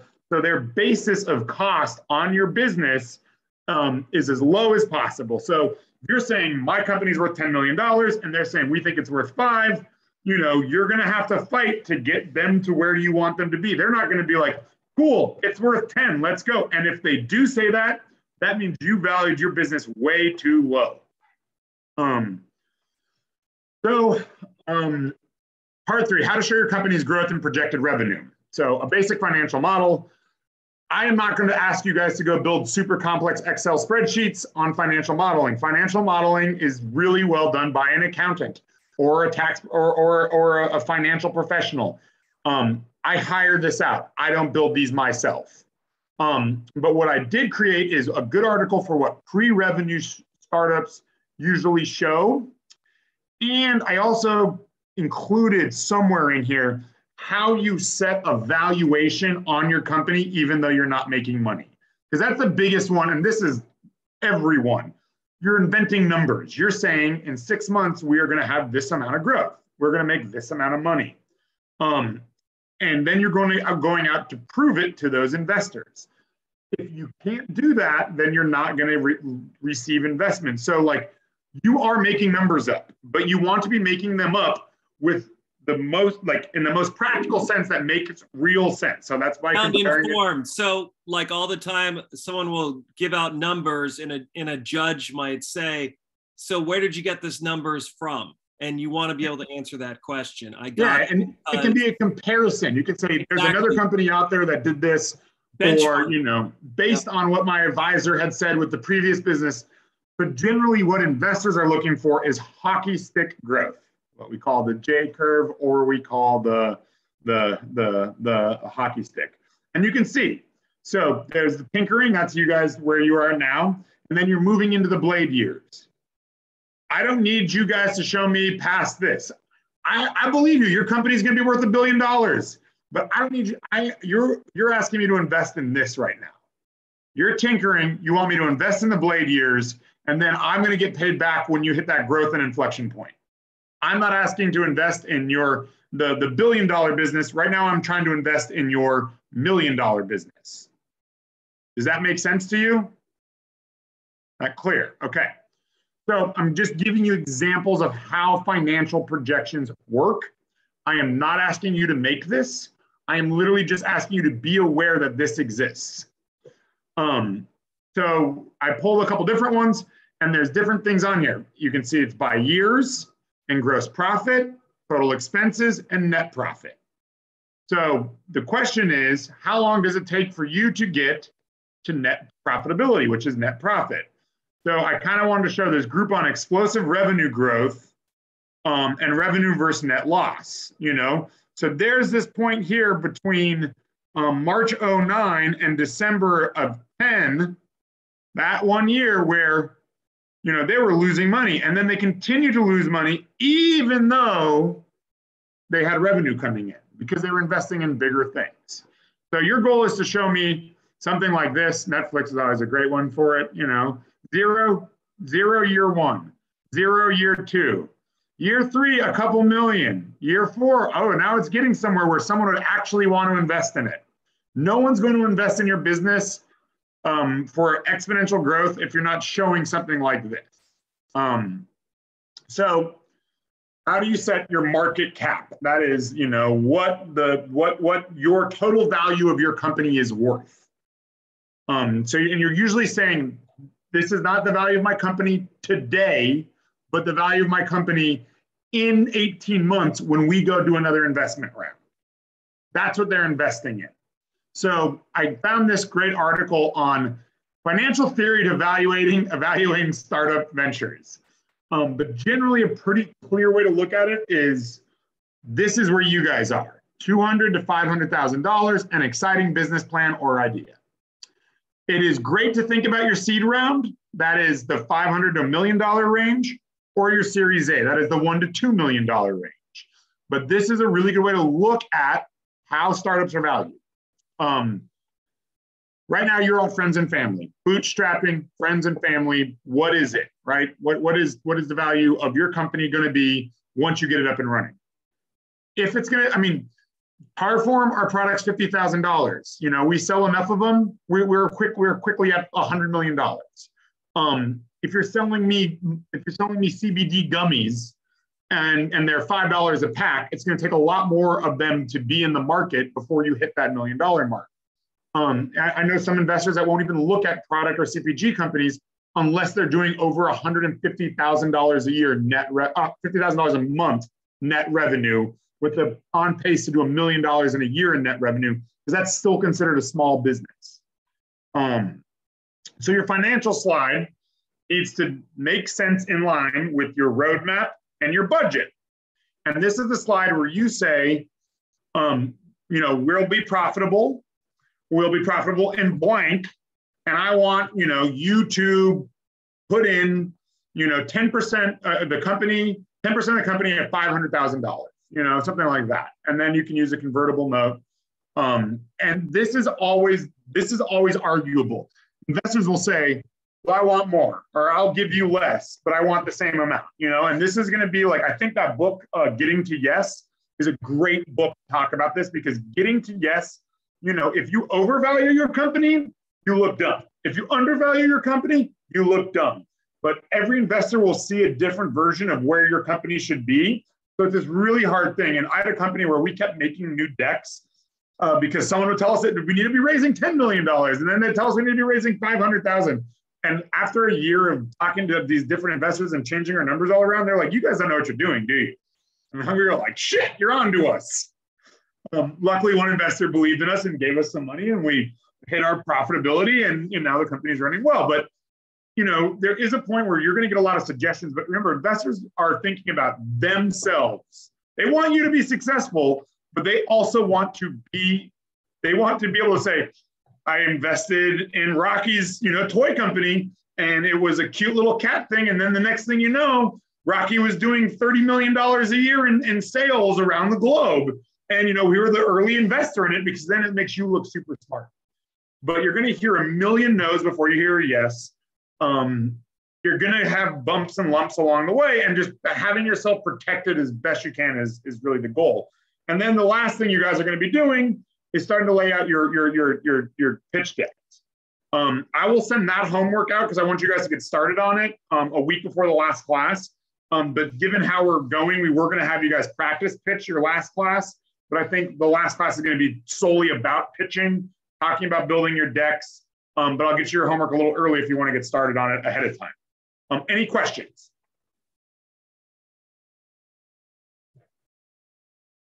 No? I either think I'm a great teacher, or I just talk too fast and no one knows what I'm saying. I think it's also a lot to process, and also I think it'll be helpful to actually, when we have, because we've just done information absorption for 3 hours. Yeah. It'll be helpful to be able to actually look at this. I love that you just outlined it. So now I have context when I'm reading it again, then it'll sink in. That's what Peter meant. So then if we have questions, is it okay to email you about Yeah, please. This is where I get the most questions. It's never about like, how do I make a logo? It's always about, I don't understand why I'm valuing my company at $1 million. Can you explain to me why, or is this make sense? So yeah, if you want me to sanity check anything you're doing, I think your roadmap and your budget, you'll be able to do pretty well. But when you start thinking about how much your company's going to make or how much you should ask for, feel free, shoot me a sanity check and I will get back to you very quickly and say, I would say $10 million for a pre-revenue company. What are you making? You know, like, tell me why I should believe you. Because essentially you're telling a story that you want an investor or a partner or someone to believe that you're going to get there. You have to wholeheartedly believe it. If you don't believe it, they're not going to believe it. Great. Then two final things then before we wrap up. Yeah, sorry. One is I just wanted to say, like Peter, now Peter knows way more about this than I do, especially. So that's why I'm directing you to Peter, not. But what I would love to do is to help you with your actual presentation, like what the order is, how to tell your story, how to emotionally connect with the audience. like any of that kind of stuff. And after our final class, we purposely made a couple of weeks between our final class and the actual pitch. I'm going to be open, especially on anytime on Wednesdays and Thursdays, although sometimes on Wednesdays I have leadership meetings in the morning, but basically all Wednesday afternoon and almost all of Thursday, I will make for those 2 weeks available to any of you that want to come in. We'll rehearse it in the actual space and stuff like that. I love doing it. And you're my priority for that, for those like 2 weeks. So please take advantage of that so that you can feel very comfortable by the time you get up there and pitch. And the final thing, Paxton, you have something in regards to the final pitch that you need to ask people. This is important. Yeah, I just sent this in the chat so you guys can read through that, but I resent the Google Forms in the link. So please fill that out. I wanted to get you guys now because I feel like sometimes emails get lost and it's a lot of information to read at once. But I just put who I've not heard from on the in-person pitch competition and who I have heard from. We just need to start to coordinate, Aisha had a really good point about her being an alumni, so we need to get her a pass, like things like that. We're going to have to be coordinating and working on. And we'll get that. And we literally have sorry for interrupting, Paxton. We have the president who's so excited for this to be in person. So we have all the people that are willing to do what they can to get you on campus so that you can be seen. Yeah, absolutely. So it shouldn't be a problem. We just need to be aware of that so that nothing comes up, last minute and you can't come in and pitch after all this work. So please fill that out. I'll resend an email too for a couple people who have dropped off, but I've not heard from the list there. So I just need to, and also a lot of you have, one person from a group has responded, but I know, teams aren't one body, you might have different circumstances. So if I could hear from everybody, just to be sure, that'd be great. Because we already have a few teams who one person is going to be in person, one person's online. That's totally fine. I just want to be aware of it. So that's in the chat there. So you can click on it and fill that out really quickly. It's not long. Cool. And then any questions about the homework, email me. Yeah, and included in the homework is like the template, right? How to make that beautiful template. There are examples of templates. I think the only actual template I provided was how to make a pie chart. So you just plop numbers in and it spits a pie chart out for you. But for your roadmap, you're going to have to determine how you want it to look. And for your financial model, you can just literally download Excel financial model. You could just put whatever numbers you want in and it'll say you're worth $1 billion. But I gave links to places that they can, if they want to show a hockey stick graph or want to show something, they can find it there. Really, it just needs to make sense to both you, since you're presenting it. If it doesn't make sense to you, we're in trouble, and to the person you're presenting it to. So that's like my goal here is to make keep it simple as possible. Yeah, keep it simple. Great. Any final questions? A lot of information to absorb. So you guys were wonderful. Thanks for having such a great attention span and staying engaged. We appreciate you. And if you have any questions for us, please email us. And we'll see you next time. Paxton, the next date is? 26th. 26th. Yep, all right. It's in the chat. 3 weeks from now. And then the pitch competition is April 9th, 5 weeks from now. And I'm going to send out the pitch homework sometime in this next 3 weeks so you guys can get started on it, but we'll talk more about it with your next session where the speaker will be focusing primarily on how to pitch. All right, thanks everyone. Have a great rest of your weekend. Thank you. Then Paxton and Peter. Thank you. Zach's gonna hang, he has a question for us. Great. And thank you. Sorry, I was later. Thank you. Thank you for all the good questions, Brooke. Yeah, no, I'm really happy to be here. I feel like I'm learning a lot. Like I'm now at BC for econ, and I'm not learning as much there as I am here. So I really appreciate it. Just remember, all they want you to learn at BC and econ is how to go work for someone, not work for yourself. Oh, I know. My whole family like independent contractors. So they were, so like some of the information you guys are telling me is like stuff I already knew just because I'm in that. And then like I'll talk to Lina, who's not here right now, and she'll be like, I didn't know that. And I was like, yeah, I grew up with it. So it's like, I know the whole scene, but it's great to hear you guys speak tonight. But I know you guys have stuff to do. So thank you so much. I'll be in touch. All right. Bye. Hey guys. Are you sure you're there? Yeah, sorry. Just, yeah. Okay. So yeah, we want to talk to you guys about possibly dropping this project for us too, for our team, Rooted Bunch. I think that, you know, from the start, there was this kind of lack of motivation or desire to go ahead with this project. And I think that working on this made us realize that, you know, we would like to see this kind of platform, this kind of thing we're building, and we would definitely use it. But I think that there's not enough of that desire for us to build it ourselves or to actively participate in it. Yeah, so I usually like, yeah. Yeah, so we had a discussion. We've sort of been thinking about other ideas that we could possibly go with. I know the timing is really off and it's really bad in that sense, but we thought that it's better we, you know, address it now rather than like being 2 to 3 months deeper into it and then realizing that we really don't want to do it. Absolutely. Guys, you're doing it all right. Like, I think it's great that you're being so thoughtful and you're trying to make adjustments. So don't worry about that. Yeah. So my question would be, is do you guys still want to try to come pitch, or are you guys going to just finish the course but not pitch? Is that the theory? Yeah, so that's what we wanted to also get your opinion on, but assuming, I mean, so Zach is working on Corky, obviously, and I'm also working a full-time job. So we don't think it's logical for us to come up with a whole new idea and then catch up on all these months of work and pitch it.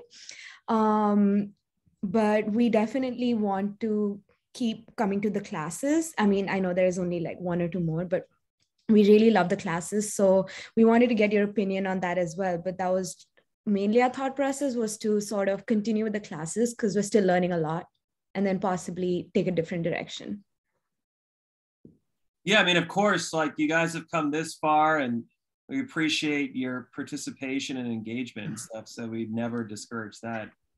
The other thing you could do, you know, is like my entrepreneurship class that I teach now, you know, they're pitching ideas that they like, but they don't necessarily aren't going to really launch. Maybe you can just go through, pitch it, and then, you know, get the feedback, because that'll be beneficial. I think just if you wanted to try to get someone else to do it, you could be like, here's a case study about what we did, and you can take it and run with it because we did all this work for you. Right. I think that's the one thing, is I still think you don't have to have a perfect idea to pitch it, and that happens all the time, right? And so the one thing I would ask to consider is, like, you don't have to do months and months of work just to pitch an idea, because you still learned how to do all these things. And so is there an idea that you could actually pitch, you know, whether it's something you've worked on from another class or whatever, so you actually have the experience of getting up there? Because really that's the most important part of this whole process, is actually getting up there. That's also where you get exposure, where you get to see in front of your peers and so forth, and that truly is completing the class. I don't think you guys need to answer that right now. I do think you should consider it though, because I mean, Zach's been through one of my classes before. He's pitched and he won the pitch competition, so I know that he can easily go do it. And, you know, I think you both would benefit from that experience of pitching. But obviously, if it's something you can't do given time constraints and everything else, it's understandable. Yeah.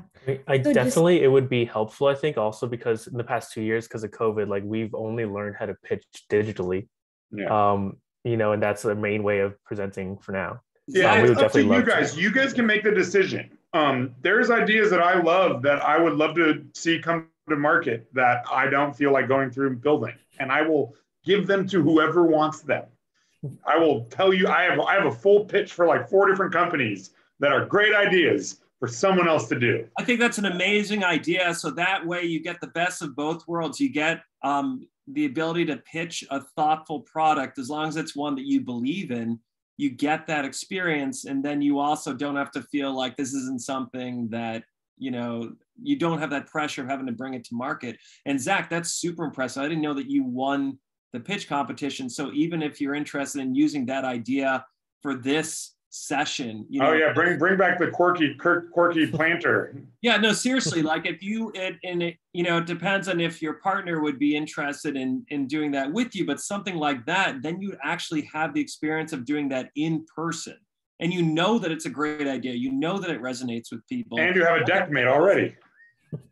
Yeah, that could be. I mean, I don't think you guys are going to make this decision right now. And obviously, you're welcome to come to the last class on pitching, and we're happy you're learning. But I'm just, I think that to come this far and to not do the last thing, even whether it's Rooted Bunch or something else, I think that you're just, you'd benefit from it. That's what we're saying. Okay. And just hypothetically, even though it's less